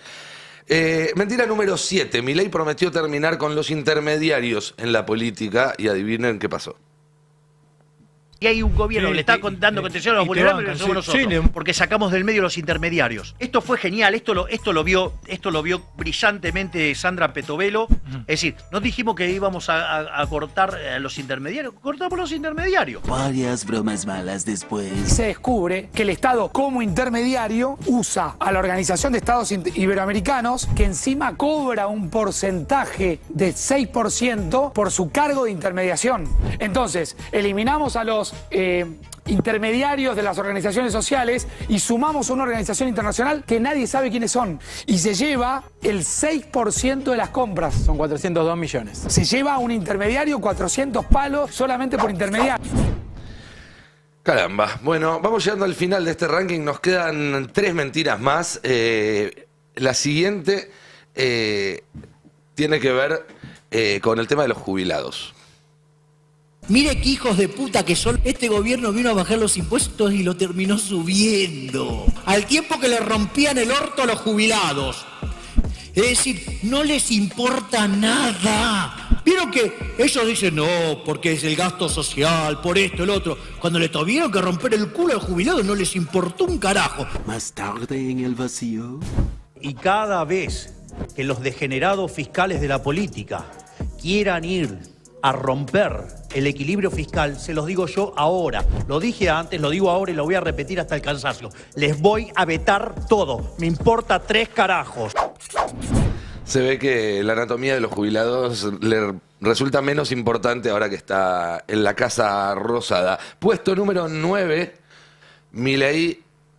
Este lo charlamos varias veces acá. Se jacta siempre de que los resultados económicos que logró los logró sin un plan Bonex, sin expropiaciones y demás, cuando en realidad terminó quedándose con una parte muy importante del sueldo y de los depósitos de la mayoría de las personas. No como en el corralito, de una manera más sutil. Lo que hacía era, te hacía que todos los precios de todo subieran y que los intereses que te diera la plata que tenías en el banco o tu sueldo no. Pero veamos entonces lo que decía Milei sobre que no tenía que hacer un plan Bonex. ¿Qué haría con las LELIQs? ¿Plan Bonex? No. ¿Cómo se hizo? No. No es cierto, qué mentiroso. Creo que el viernes se anunció una especie de plan Bonex para los bancos. Con otro nombre, con otro tipo de deuda para la compensación, pero es lo mismo que hizo Herman González con el plan Bonex. Bien, y por último, puesto número 10 de este top 10 de las mentiras más importantes de Milei en su primer año de gobierno. Creo que este es, en realidad, tendría que ser al revés. Este es el puesto número 1. Tendríamos que haber ido del 10 y hacia el 1, porque este es el que realmente tiene que ver con el hambre de la gente. Porque Milei hablaba de una ética de la emergencia. Milei decía que la lógica de un libertario no se puede dejar morir a la gente de hambre. Y después, lo sabemos acá por la investigación que hizo Arili Jalad y el tema que fue siguiendo el destape todos estos meses, hizo exactamente lo contrario. Hay un artículo que se llama La ética de la emergencia. Es decir, que en la lógica de un libertario no dejas morir a la gente de hambre. Mucho tiempo más tarde. Consultarte por los alimentos acopiados en distintos depósitos. Quería saber, bueno, qué va a hacer el gobierno en relación a este reparto de alimentos. El juez Casanelo hizo un pedido al Ministerio de Capital y si va a tomar en cuenta también la opinión del episcopado. Monseñor Ojea pidió ayer el reparto urgente de esos alimentos a los comedores. Obviamente que vamos a apelar la resolución porque imagínate repartir todos los alimentos y que el día de mañana, Dios no lo permita, tengamos alguna catástrofe o alguna inundación. Y se compran más alimentos entonces, no es tan difícil. Esto fue después de que dijeron que no tenían nada para ofrecer en Bahía Blanca. Así es, exactamente. Gran laburo de Nela, esta recopilación, así que nada. Me parece que no hay mucho para agregar, pero si quieren decir algo... No, filosóficamente es complejo, ¿viste? Porque uno dice, mienten porque mienten, pero en la lógica de ellos no existe la verdad. Entonces, en la lógica de ellos, como no existe la verdad, no existe la mentira. Es parte de un discurso que no tiene... o sea, no tiene archivo, no les importa que los comparen. A mí me da la sensación de que... si vos le decís a Adorni que es un mentiroso, Adorni y le mostrás esto, te va a decir, va a tener un argumento insólito para seguir adelante. ¿Se entiende lo que quiero decir? Sí. O sea, no van a reconocer esa contradicción. No se hacen cargo de ninguna contradicción. No les importa la verdad, básicamente. Absolutamente. Otra contradicción más que no entró en el ranking, la mencionábamos hace un rato, y era la austeridad de la que hablaba Milei. Eso es lo que estamos viendo en YouTube, es el avioncito. Falcon. Eso que estamos viendo en YouTube. Lo que estamos viendo... yo voy en otro color. Claro, lo que estamos viendo en pantalla es el Dassault Falcon 900EX, patente LBGQK, de la empresa Royal Class, que es el avión en el que viajó Milei. Está presentado como el avión ejecutivo más lujoso de la Argentina. De hecho, en la página de Royal Class se puede leer la promoción de esta empresa, de este servicio. Cada rincón de nuestra aeronave está pensada para que vivas una experiencia única. Desde asientos de máxima calidad hasta espacios elegantes y tecnología de última generación. Disfrutá del viaje más cómodo y lujoso en las alturas. Y el video que estamos viendo es el video que acompaña justamente la promoción de este servicio que tomó Milei. Ida y vuelta a Roma con parking. Este es el detalle. Si le hicieron precio, Milei pagó $10.000 la hora de vuelo. Aproximadamente 24 horas netas de ida y vuelta con escala en Cabo Verde, con escala en África. Pero además el avión, y estoy chequeando justamente eso en las páginas que chequean tráfico aéreo, el avión estuvo en parking durante 3 días y eso se paga, Es caro, muy sí, caro. claro. ¿Y a dónde cree que lo deje? No, Si a ver, lo deja, le echaría el porque los estéreo. aviones El hotel no tenía ejecutivos, estacionamiento. los aviones ejecutivos en general vuelan todo el tiempo y aprovechan, Bueno, pero aprovechan los si tienen un tiempo Por ahí tiene que detenido. arreglar la goma, algo. No, bueno, Freno. eso no sería. Si tuviese que hacer si parking. tuviese que hacer algún servicio no contaría como Che, parque. pero en un avión tan chiquitito no les da miedo. No es tan chiquitito, ¿eh? No. No es tan chiquitito. Tiene un montón de ventanas, te digo. Para ser tan No, es chiquitito. un avión ejecutivo de los grandes. Es un, insisto, es un avión del más lujoso que tiene el sistema. 20 filas, déjate joder. Bastante caro Cuando para... veo uno que tiene 200, ahí ya me siento más cómodo. Más estable. Pero supuestamente cuanto más pesa, más difícil es. No, Bueno, no la cae, cuenta, ¿no lo viste a entonces- Piñeiro con cómo explica que por qué no cae?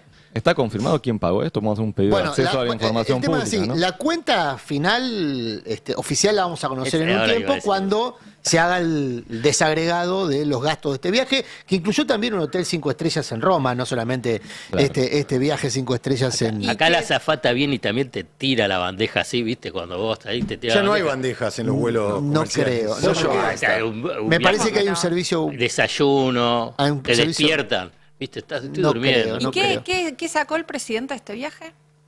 Una ciudadanía. Una ciudadanía. No, está bien. No, bueno, ¿Quién insistió Caro el con su trámite, idea de armar lo que en el gobierno algunos llaman el anti-BRICS. Esta idea de Estados Unidos, Argentina, Italia, Israel como una alianza No, está de la buenísimo. derecha global. Si te va a Pero igual no ofrecer- come si- mucho él, Si no te va a debe comer ofrecer algo de inversiones como ofrece el BRICS No, por ahora no. o algún tipo de acceso Por privilegiado a ahora los no. mercados, a los mercados más grandes del mundo, literalmente, bárbaro, pero hasta ahora yo no veo que traiga estos viajes inversión. Bueno, él ¿Viajó con Karina? tuvo una reunión con una empresa minera, justamente de lo que hablábamos antes. Pero en resumen, para no irnos tanto del avión, este avión entonces es de los más caros, insisto, que tiene la flota privada en Argentina.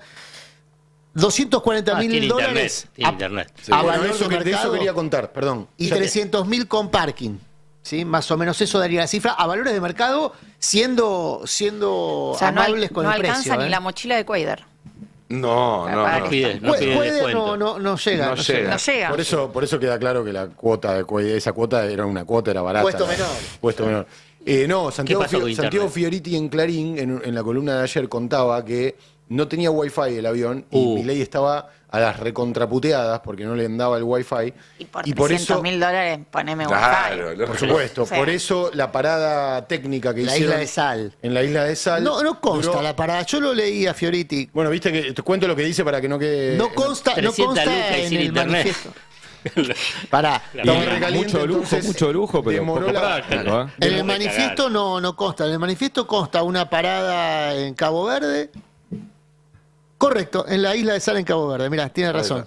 Claro, en la isla de Sal en Cabo Verde, ¿Y qué que es la dice? parada técnica que hacen todos los aviones ¿Fue a un que ciber? parten de la Por Argentina. el tema Bajó y fue un de ciber, me reponer muero. combustible Sí, sí. y demás. Bajó, se conectó porque estaba esto es lo que cuenta Fioriti en su nota, ¿no? Estaba el problema con Villarruel de la sesión y sin la firma del mando. Entonces, como conectó ahí, demoró la salida hacia Roma porque se quedó escribiendo mensajes a las puteadas con. la gente que estaba Tenía acá. 100 retweets atrasadados. Claro, imagínate lo a Milei sin Twitter arriba del avión, estaba desesperado. Chasma, mira, no sea cosa que se ponga a Chasma me leer. está pasando letra, entonces acá le tengo que decir. Escuchame.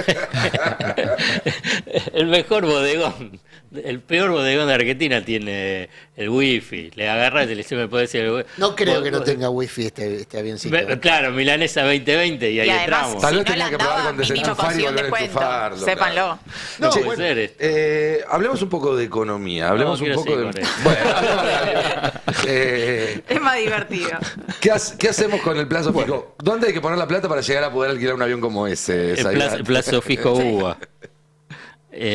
Pará, ahora me tiraste así, yo tengo Perdón, acá tengo los datos, perdóname. Te pido mil disculpas. No, ahora estamos. Milanesa 2020, es la clave del wifi. Pero ¿esa es la del avión o la de acá? Bueno, vamos a hablar un poco del tema de empleo y transferencia de ingresos, porque me parece interesante. Hay un informe que me pasaron el viernes de la consultora Vectorial, que está a cargo de Eduardo Hecker y también con el economista Horacio Montagu, que me parece que hay dos conceptos muy, muy interesantes para tratar de entender qué es lo que pasa con el mercado laboral. Durante un año de caída del Producto Interno Bruto, de cierre de empresas, de pérdida del poder adquisitivo, de pérdidas de empleo, bueno, ¿qué es lo que está pasando en el mercado laboral y cómo se da esta transferencia de ingresos? En el informe habla que la caída de las unidades productivas, o sea, la cantidad de empresas que tuvieron que cerrar, fue 11.931, de acuerdo a los datos de la Superintendencia de Riesgo del Trabajo. Riesgo de Trabajo es los que supervisan, controlan a las ART. Las ART, todas las empresas que están en regla tienen que tener una ART para sus trabajadores. Sí, obviamente cae esa empresa, deja de pagarle a las ART, entonces la Superintendencia de Riesgo del Trabajo registra precisamente que hay menos empleos asalariados. ¿Cuánto fueron esa caída de empleos asalariados? Asalariados, estoy hablando de trabajadores formales, 220.178, según los datos del Sistema Integrado de Previsional Argentino. Esto es parte del informe Vectorial, vuelvo a repetirlo. Y acá viene un punto muy interesante para tratar de cuantificarlo. Cuando hablamos de transferencia de ingresos, cómo pierde poder adquisitivo la población, por qué sigue bajando el consumo en los supermercados de alimentos, bebidas, artículo de tocador, artículo de limpieza. La idea bueno, la inflación dice que baja, pero la plata no me alcanza, o sea, el poder adquisitivo. O sea que los salarios siguieron perdiendo terreno respecto a la evolución de la inflación. Pero eso implica una transferencia de ingresos, porque esos ingresos están. Y fíjese este dato que me parece interesante para que lo puedan cuantificar. Hasta septiembre, en el periodo de Milei, diciembre-septiembre, las remuneraciones del trabajo asalariado perdió el equivalente total, en forma agrupada, ¿no? 30.000 millones de dólares. Esto es sumando la gente que dejó de trabajar y la que gana menos. Exactamente. Entonces, agarra y dice, pero escúchame, ¿hay alguien que gana, alguien que pierde? ¿Cuánto pierde? El mundo asalariado, los trabajadores formales, por pérdida de empleo, por disminución de sus ingresos por diferentes razones y porque no le alcanza el aumento paritario respecto a la evolución de la inflación, bueno, una pérdida de el equivalente a 30.000 millones de dólares. Entonces ahí se explica el colapso de las ventas minoristas y el consumo. Porque entonces agarra y dice, pero ¿por qué, digamos, sigue bajando el consumo? Porque hay menos ingresos disponibles. Y esa guita que no se destruyó, sino que está en otro lado, que son las ganancias de las grandes empresas, etcétera. Otra parte, sí, es así, Nico. Cuando vos vas al supermercado y no te alcanza, no es porque esa plata desapareció, es porque esa plata la tiene otro. Exacto. Eso es importantísimo. Y por eso es lo de la transferencia de ingresos.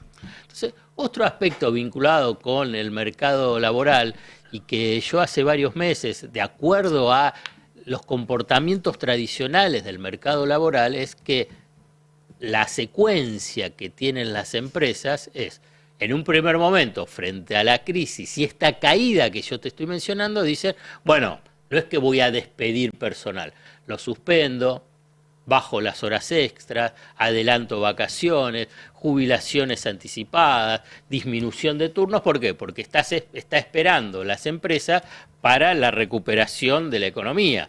Y la recuperación de la economía, si despedís, estás destruyendo el capital humano que estuviste formando, trabajando durante años. Entonces, ahí estaban reteniendo el tema de decir, bueno, no se incrementa el desempleo. En estas últimas partes, dice, no hay un incremento del desempleo registrado por el INDEC de la magnitud de la caída de la economía. Entonces acá viene muy interesante esta lectura del mercado laboral de Vectorial. Dice, la tasa de desempleo se incrementó menos de lo esperado según las estimaciones publicadas, ¿no?, en los primeros meses de gestión de Milei. Entre el cuarto trimestre del 2023 y el segundo trimestre del 24, la población desocupada se incrementó en 226.000 personas. Pero entonces, la pregunta es, ¿a dónde fueron estos desempleados formales? ¿Te acordás el número anterior que te había mencionado? Más o menos era similar, 220.000. Una posible explicación, y aquí me parece que es muy interesante, novedoso y que permite empezar a interpretar mejor cómo se ha transformado la sociedad, cómo se ha transformado el mercado laboral y que tiene que servir para que el mundo de la política pueda pasar a entender estas transformaciones que se da en la sociedad, porque cuando hay una transformación del mercado laboral también cambia, digamos, el sujeto social a quien te dirigís en términos políticos. Entonces, ¿qué es lo que dice? Buena parte de aquellos que perdieron su empleo formal recurrieron al trabajo de plataformas de delivery y los requisitos establecidos por las plataformas para sus asociados se encuentran en la inscripción de monotributo.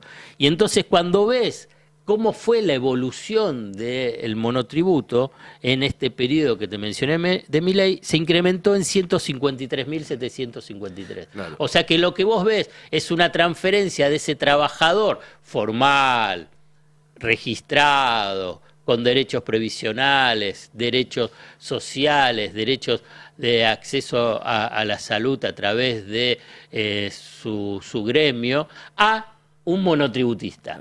O sea, un trabajo precarizado, flexibilizado, sin derechos, estos derechos tradicionales del mercado laboral. Esto es muy interesante por el incremento de lo que yo te mencionaba de los monotributistas. Entonces vayamos a datos brindados por las propias empresas de plataforma. En marzo pasado, alrededor de 80.000 personas trabajaban solo en las aplicaciones de delivery, un 20% más en relación al año anterior. Y el 85% no tenía otro empleo formal. Entonces, ahora lo que hay es que el desempleo estadístico por el INDEC, bueno, ¿qué es lo que va a reflejar? Porque estos trabajadores van a decir, sí, tengo trabajo. El índice de desempleo no dice nada sobre la calidad del trabajo. Y la transformación de ese mercado laboral. Y esto me parece que es una señal, un escenario diferente para empezar a entender en términos laborales, en términos sociales y en términos políticos, digamos, este periodo que se está viviendo con Milei, que es de destrucción de empleo formal, de deterioro de la calidad de vida, de deterioro de los ingresos y de deterioro, en última instancia, de este entramado productivo, social y laboral de décadas. Y te agrego un detallito más antes de pasar a Sindar, porque justamente son ese tipo de puestos de trabajo los que se están perdiendo en este proceso. Hay más gente trabajando en la economía de plataformas y a la vez está cayendo la demanda. Pongamos el ejemplo, Rappi.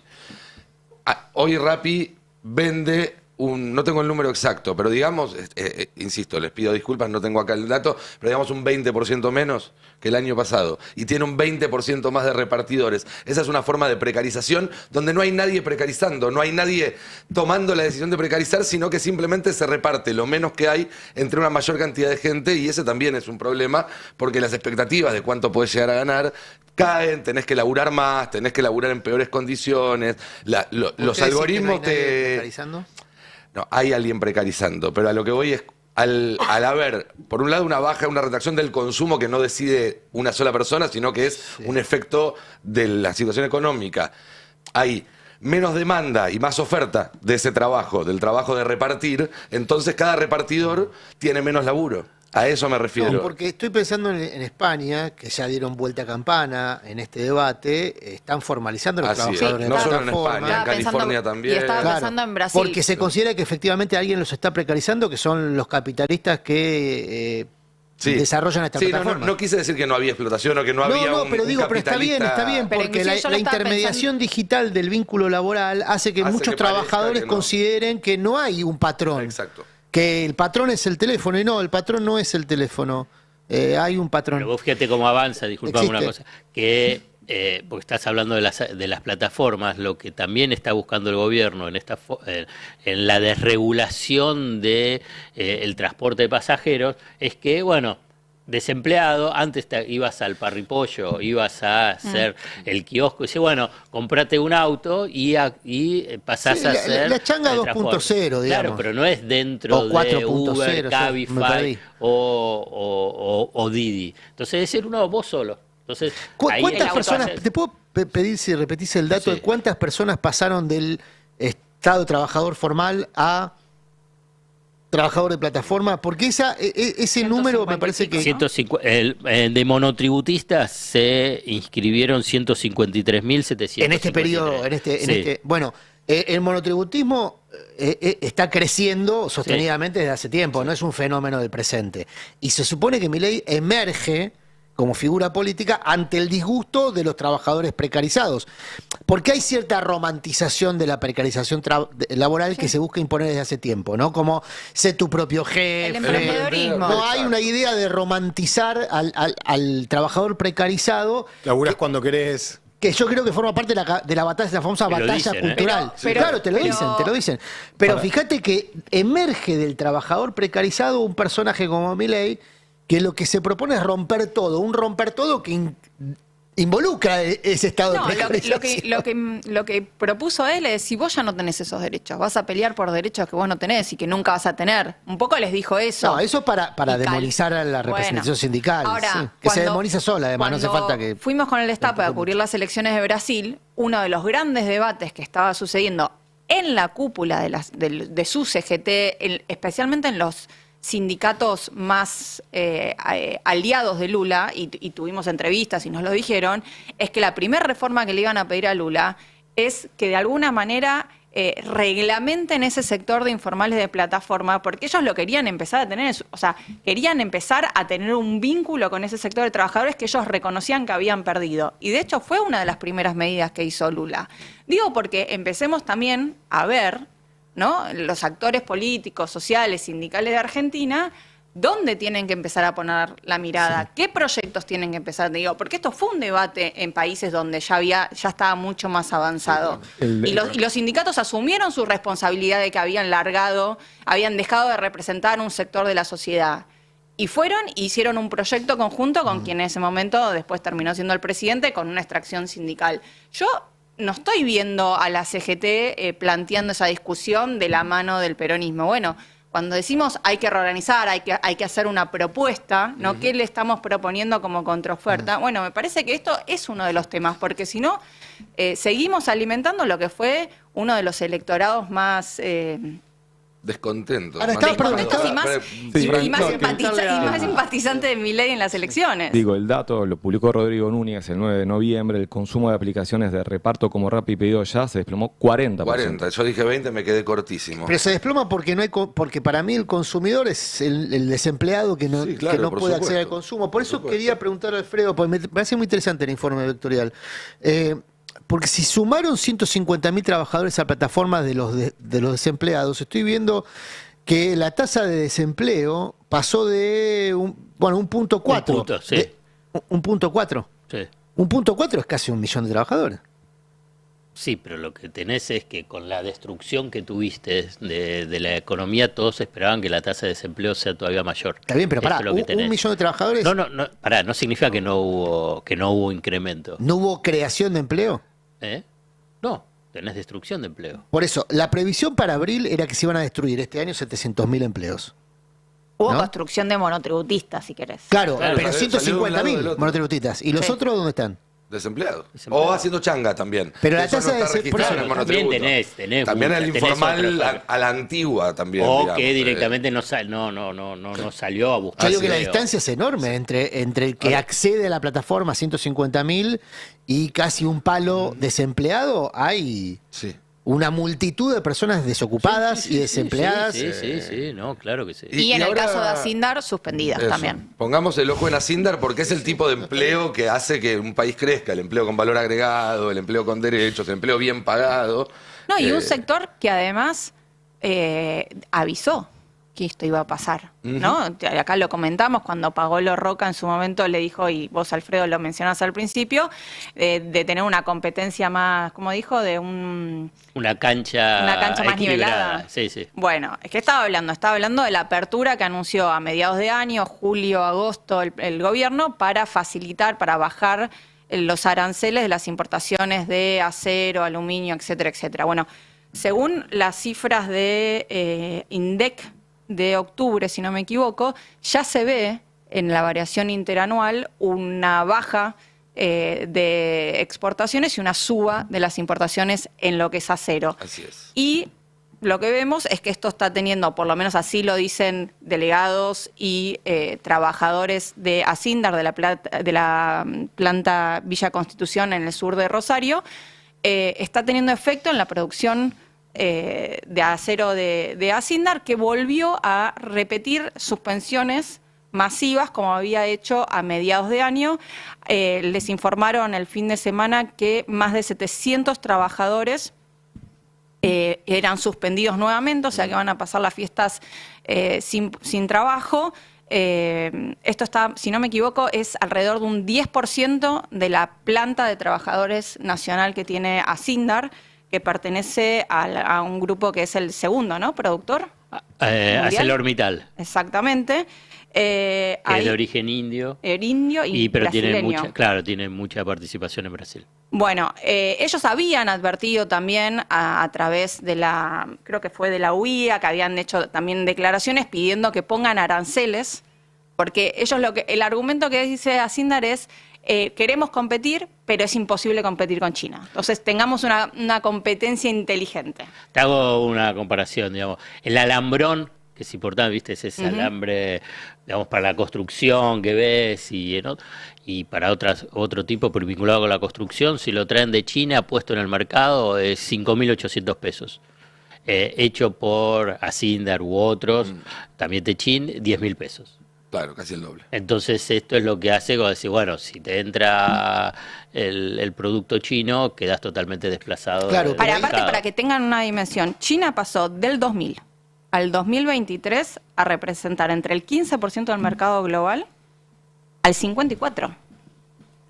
Digo, más allá que uno después pueda discutir estas grandes empresas en Argentina, si tienen que estar protegidas o no, difícilmente ninguna empresa argentina pueda competir con lo que es en este momento un monstruo como China. Bueno, y Roca lo dice. Roca dice, bueno, China tiene otro régimen. Es otra cosa. Nosotros podemos competir, dice Roca, con Brasil, con Estados Unidos, con Europa. Pero con China no, porque China es otra cosa, es otra economía. Tiene un Estado. En Brasil está Techin, en Estados Unidos está Techin. Sí, en Europa puede también. competir consigo mismo. No puede competir en donde no está, Bueno, digamos. lo que pasa que bueno, es China- una forma bastante precisa de competir. Compito conmigo mismo, está bien.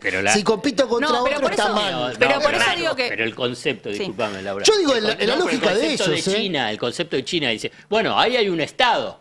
Y un Estado que interviene. ¿Y por qué un no hacemos Estado lo que mismo? subsidia, un Estado exactamente, que eso iba a decir. subsidia, un Eso Estado iba a que decir. hace Pero el la Estado promoción. intervino para regalarle Somisa a Roca, ¿eh? Intervino. Cuando le regaló Somisa a Roca, el Estado intervino. Pero lo que ellos están diciendo es, el Estado sigue... Yo no me sigue- creo mucho de llanto de Roca, la verdad. No pero- soy muy sensible al pero llanto al de contrario, Roca. lo que no. yo digo es justamente el llanto, de que ellos dicen, es una economía apoyada por el Estado, donde las empresas son subsidiadas, son apoyadas por el Estado es parte de las negociaciones Cosa que y es verdad. y a nosotros nos dejan afuera. Entonces vos decís, bueno, pero ¿qué es lo que querés? ¿Querés que te hagan impuestos o querés un Estado que vaya a negociar por vos, que te subsidie? Ahí donde yo también estoy de acuerdo, el llanto es dual, No, querés pero las por dos eso cosas, cuando le querés que el Estado se retire, le que no haya regalaron el impuestos. barril criollo a Roca, por ejemplo, el Estado intervino. Ahora, ¿qué pasa? No Vos- le regalaron el barril criollo. ¿Cuántos años le regalaron el barril criollo a Roca? Bueno, pero por eso, ¿a qué vas a hacer? Vos tenés un Estado que ahora te dice, yo me retiro y se retira tanto Es de exactamente ayudarlo en lo que esa votó. Es exactamente lo que votó. Se retira tanto de ayudar en esta competencia con China a las empresas, pero también se retira de apoyar y de darle algún tipo de garantías y seguridad a los trabajadores que quedaron culo para arriba. Pero siempre quedan los trabajadores culo. A ver, empezó la pandemia y Roca echó a 2.000 trabajadores el día que empezó la pandemia. Por eso para digo, demostrar que no tiene ningún problema en ejecutar gente, para defender su negocio. Por eso digo que lo que estamos viendo con Entonces el problema es Roca también. Sí, el problema es el retiro del trabajo y que los únicos que tienen una voz que se escuchan a la hora de quejarse porque ese Estado no los protege son los empresarios. Nadie está escuchando ahora a los trabajadores de Acindar. Eso es lo que estaba queriendo decir. Vemos los efectos de que se retire el Estado con un empresario que tiene la capacidad de influir, putear y aparecer en los medios y un trabajador que, como podemos ver ahora, lo único que pudo hacer es hacer un tuit. Y contar que lo volvieron a suspender. Tenemos un tuit de uno de los trabajadores del fin de semana. ¿Qué hacía? Me acaban de notificar por WhatsApp que estoy nuevamente suspendido de la fábrica hasta nuevo aviso. Es la tercera del año, somos más de 2.000. Empezó a entrar a cero de China y Polonia. Cuando escuches que festejen los logros de este gobierno, acordate de estos logros también.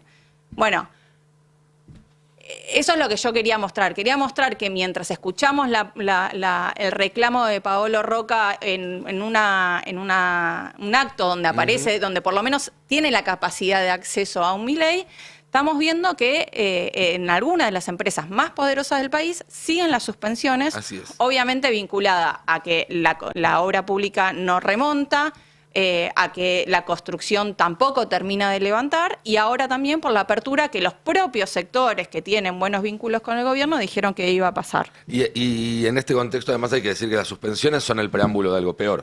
Que si no cambian las políticas, esas suspensiones el año que viene probablemente sean despidos y esos despidos terminen siendo un cierre de la planta. Porque como decía acá el trabajador, es la tercera del año y de hecho a tal punto este conflicto viene de arrastre que en el documental que hizo nuestro compañero Matías Colombati, La Argentina de Milei, él habló con uno de los delegados de esa misma planta y ya le advertía lo que estaba pasando. La ciudad de Villa Constitución, como decimos siempre, vive y respira por esta siderúrgica. Esta planta cuenta con una capacidad productiva de 1.700.000 toneladas aproximadamente, con un récord de producción de 1.440.000. Y hoy están diciendo de que este año van a llegar a las 600.000 toneladas, o sea, estamos por debajo de la mitad de lo que se puede llegar a producir. Estamos atravesando una crisis a partir de algunas medidas también que ha tomado el gobierno con respecto a la obra pública, que ha hecho mella porque un gran porcentaje de lo que es la obra pública que lo hacía esta empresa, eso ha llevado a que hemos entrado en una de las crisis más importantes que hemos tenido, por lo menos en el tiempo contemporáneo, y que nosotros recordemos. Ni siquiera en pandemia tuvimos una caída de producción tan pero tan significativa y tan importante. Impresionante el testimonio que, insisto, es parte de una historia que si no se corrige, y se corrige solamente con políticas, va a terminar peor todavía. No hay nada que nos haga pensar que esto puede tener un final feliz. Gracias, Lau, por el informe. Hablando de problemas económicos, no son los mismos para todos, no a todos nos pegan igual, y parece que el vocero presidencial Adorni, a pesar de haber dado mucho trabajo, porque incorporó como 200 personas a su área y todo, pero a pesar de cobrar un muy buen sueldo, creo que tiene rango de ministro en este momento, después del último aumento, con lo cual no menos de 2 o 3 palos por abajo de las patas.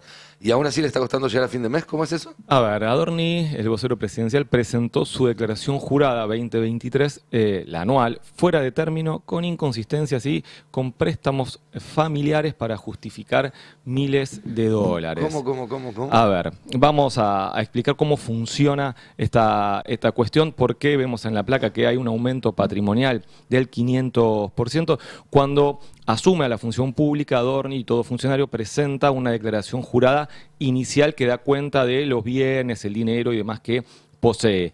Y en realidad tenía que presentar en mayo, la Oficina Anticorrupción hizo una extensión, una prórroga para que la declaración jurada anual se presente después hasta el 31 de octubre, le dieron margen hasta esa fecha, la presentó no obstante el 7 de noviembre, fuera de término, y cuando uno ve lo que es su declaración jurada anual de cierre, que incluye tanto la inicial como la de cierre, da cuenta de que tuvo un 500% de aumento patrimonial y que lo justificó vía préstamos familiares. Pero eso no es lo único que hay, digo, porque al ver lo que tiene que ver con la declaración jurada inicial, de vuelta, esto es para que haya un control respecto a el patrimonio de los funcionarios, para después evaluar un posible enriquecimiento ilícito, para también evaluar lo que tiene que ver con posibles conflictos de interés. Las declaraciones juradas se usan para eso y las analiza la Oficina Anticorrupción. Decíamos, según declaró Adorni en su declaración jurada anual, en 2023 él tenía bienes, depósitos y dinero a comienzos del año, a comienzos de 2023, por 11.600.000 pesos, y al cierre, digo, ya siendo funcionario, declaró que tenía depósitos por 61 millones de pesos. Ya lo multiplicó por 6. Exactamente, sí, me da más del 500%, y la justificación es este crédito familiar que se va o se justifica a raíz de lo que él mismo declara, porque dice que se lo prestaron, allí podemos ver, que esa es la declaración anual de cierre, y dice que tiene $42.500 y los adjudica un crédito, que cuando uno va más abajo ve que ese crédito se lo prestaron 2 personas, que son Silvia Pais, que es su madre, y Norma Zúcolo, que es una jubilada de 95 años. Creemos que es una familiar. Yo intenté contactarme con Adorni, al cierre del artículo no me había respondido, una de las cosas para preguntarle justamente quién era, pero ¿qué es lo central de todo esto? Cuando uno consulta en la Oficina Anticorrupción y con gente que trabajó allí e impulsó denuncias penales justamente contra funcionarios analizando este tipo de cuentas, es que justamente estos préstamos familiares son generalmente la excusa para dibujar números y poder blanquear dinero que antes no se había blanqueado para poder comprar algo. Es decir, Claro, lo vamos a entregar pero después de eso. Eso te iba a preguntar. ¿Esa plata está en una cuenta de banco? ¿Está quieta? Él dice tenerlo en efectivo en el país, y vemos ese... Caramba. Es un ítem. préstamo raro. Porque en general, digo, si uno le pide prestado a un familiar y tiene la suerte de que el familiar puede prestarle, lo cual está todo bárbaro, es, che, préstame esto para hacer tal cosa. No, préstame 40 lucas verdes para tenerlas en efectivo dando vueltas. Claro. Medio raro. Y además no es lo único que llama la atención y que la OA debiera analizar, sino también él presentó una declaración jurada inicial, decíamos, en enero de este año. Sí. Y esta anual es de noviembre, pero también incluye una inicial. Y al comparar ambas declaraciones juradas iniciales, también hay varias inconsistencias, porque declara cosas que no tenía, desaparecen otras, y la ventana temporal es la misma. Por lo tanto, ahí también va a haber que hacer foco respecto a esto. Ahora, tenemos un videito de Adorni hablando sobre su situación patrimonial. A ver, veámoslo. Elon Musk va a ser cada vez más rico y yo aparentemente voy a seguir más o menos igual. Bueno. Eso dijo en una conferencia Igual de prensa. está bien, Evidentemente se comparó no. con Elon Musk, no se enriqueció tanto como Elon Musk en las últimas. Encima en dijo el más o menos En el igual. último año Elon Musk creció su fortuna un 50 y pico % y Adorni un 500%. Así que evidentemente hace mucho mejores negocios que Elon Musk. Claro, bueno, y de vuelta, esto es importante destacar, ese 500% se da por ese crédito patrimonial, porque de los 61 palos, 34 palos son esos $42.500, se los evalúa en esos pesos. Eso justifica ese aumento, y lo que hay que ver detrás en realidad es para qué usó eso lo vamos a ver después. Y también importante destacar, estos dólares aparecen en lo que es la parte de cierre de su declaración anual, que es cuando él asume como funcionario. Es decir, empezó claramente, ¿no?, a ordenar los números cuando estaba asumiendo en la función pública. Empezó a dibujar, digamos, ¿no? Y todo indica que pasó ordenar, eso. dijo. La pregunta ahora es si la Oficina Anticorrupción se va a poner a analizar esto o no. Yo también consulté a la OA, pregunté, por ejemplo, si lo habían intimado por presentar fuera de término, y tampoco me contestaron al cierre de la nota. Muy bien, muchísimas gracias, Franco. Fero, nos trajiste hoy escenas inéditas de lo que fue el acto del otro día del Gordo Dan. Vimos ya el área, el No Son Norma, pero hubo cosas un poco menos agradables, nos adelantabas. Sí, efectivamente, el Gordo Dan llegó, Daniel Parisini, médico en su otra faceta de la vida, llevó su espectáculo La Misa. ¿Es médico? Es médico del Garrahan, si no me equivoco. No, me parece que no, no, del de Garrahan, Garrahan, ¿no? Pero Es médico. no tengo detalles. Sí. Llevó su misa del stream, tiene un programa en un streaming, y la llevó al Teatro Broadway. Un teatro bastante conocido en la ciudad de Buenos Aires, de una capacidad media, digamos, tampoco es el Gran Rex ni el Luna Park, pero llevó todo su espectáculo allí, tuvo presencias, tuvo visitas, digamos, célebres para el mundo libertario, como fueron Santiago Caputo, uno de las 3 puntas del triángulo de hierro del presidente, el diputado Agustín Romo, mucha gente, sobre todo varones, ¿no?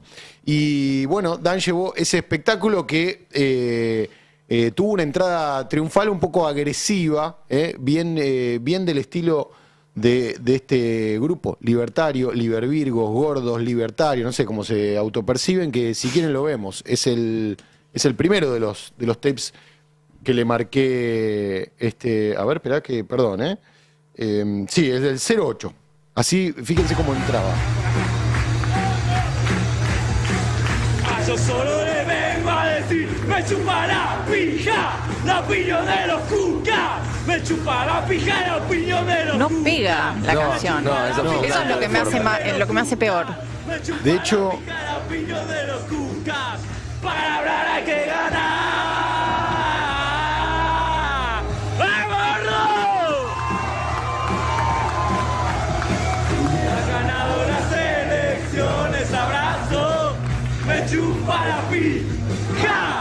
la canción, la letra de la canción, esta letra que, bueno, profunda. Bob Dylan es un poroto al lado de escribiendo letras. Es como 3 tweets, son como tweets, porque, bueno, ese obsceno que escuchamos, que no lo voy a repetir, la otra parte dice, hubieras ganado las elecciones, abrazo, es exactamente lo que voté.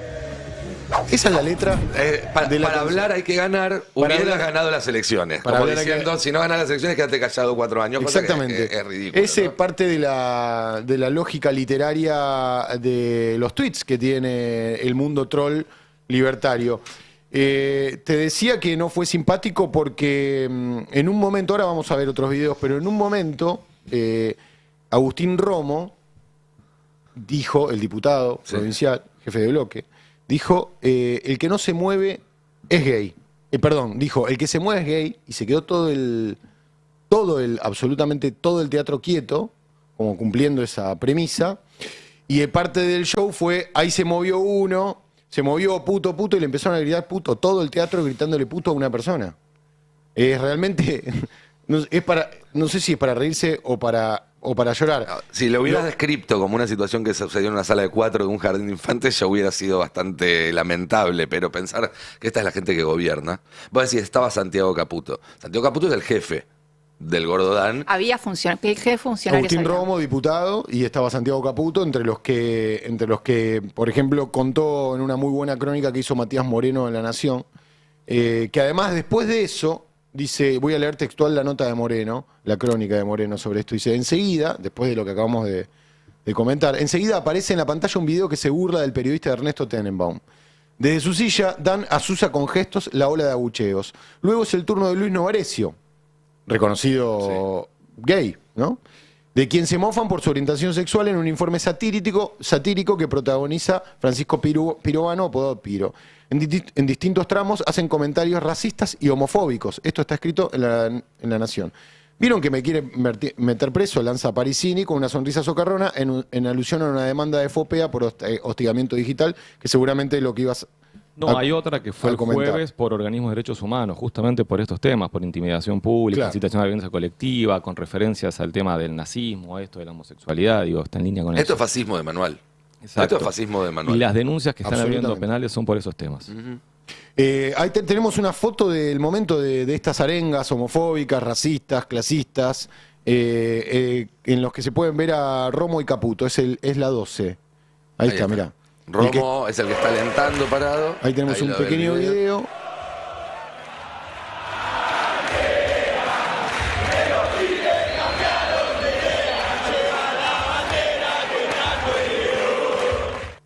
Llevan las banderas que trajo el León, cantaba Agustín Romo agitando a la monada libertaria.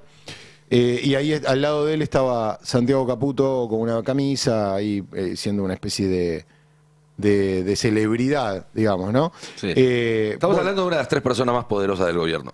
Es claramente su referente, su principal referente para ese sector. Es el jefe directo, es el que les da órdenes, el que les dice por dónde tienen que ir, a quién atacar, a quién no, en qué términos. Comparte instructor de tiro incluso. Además.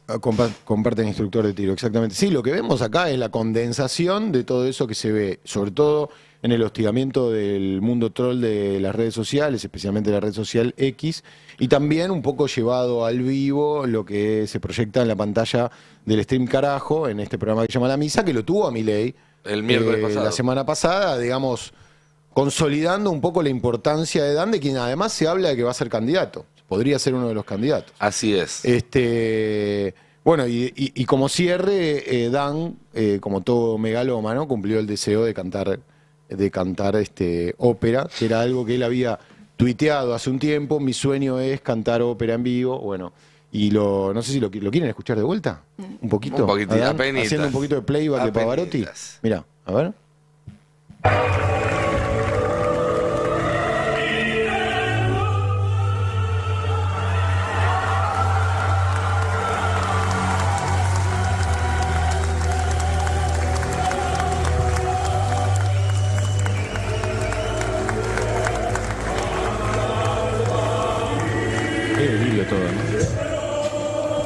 Sí, a mí me da miedo que el delirio tape lo peligroso.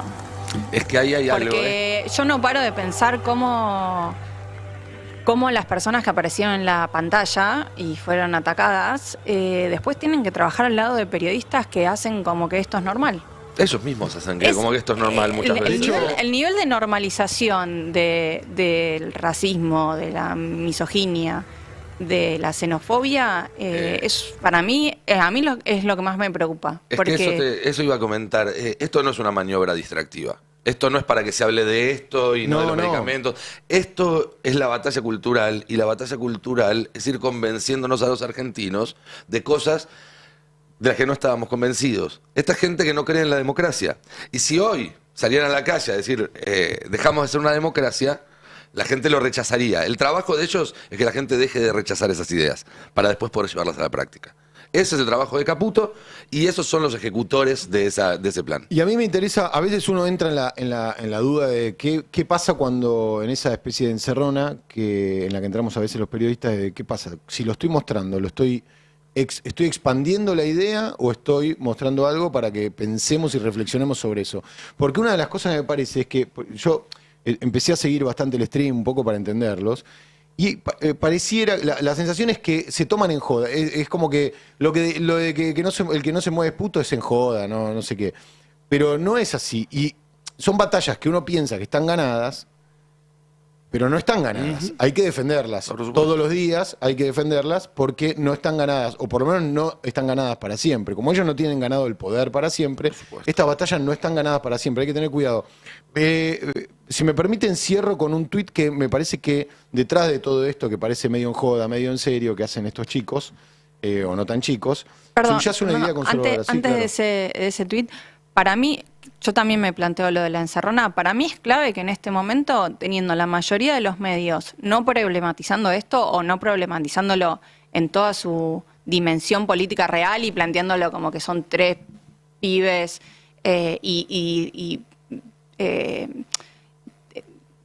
digamos, sacándole el peso al vínculo que tienen con el poder político y con el presidente, es necesario mostrarlo. Es necesario mostrarlo porque hoy por hoy vos tenés un sistema de medios dominado por empresarios y periodistas que están dispuestos a normalizar esto. Si estuviéramos todos en la misma y es simplemente replicar a una persona totalmente, digamos, enajenada y aislada del poder, yo te digo, sí, ¿para qué vas a seguir replicando ese discurso? Pero en un momento en donde el poder, o sea, mediático, está normalizándolo, hay que mostrar lo que son y hay que denunciarlos y hay que problematizarlo. Absolutamente. De hecho, a mí también me afecta y me sorprende cómo los compañeros de Novarecio después cuando les toca hablar o entrevistar no hacen ninguna defensa de la libertad sexual que puede tener cualquier persona, ¿no? En este caso, Novarecio, que uno puede estar de acuerdo, ¿no? Como piensa. Pero si a mí me pones en una situación, lo defiendo a muerte a Novarecio en este sentido, ¿no? Sí, claro. Pero bueno, yo quería cerrar con este tuit de Agustín Romo, justamente, que es la placa 13, compañeros, que es un poco lo que subyace debajo de todo esto, ¿no? Un liberalismo, o sea, un ultraconservadurismo disfrazado de liberalismo. Escribió Agustín Romo ayer, no, antes de ayer. El peronismo, antes de hacerse el católico, tiene que ponernos los votos para derogar el aborto que aprobaron ellos. Que en realidad no lo aprobaron ellos, sino lo aprobó casi toda la Cámara. El acto más anticatólico que existe. Y después tienen que pedir perdón. Mientras tanto, siguen en la vereda de las que cagan en la catedral y prenden fuego iglesias. Este es el pensamiento verdadero detrás de una idea esto liberal, está enganchado, ¿no?, con una Sí. campaña antisemita muy furiosa que hubo el fin de semana a partir de un mal sketch, por lo menos a mí. Sí, no me verdad. pareció gracioso, digamos. Pero, ¿por qué no me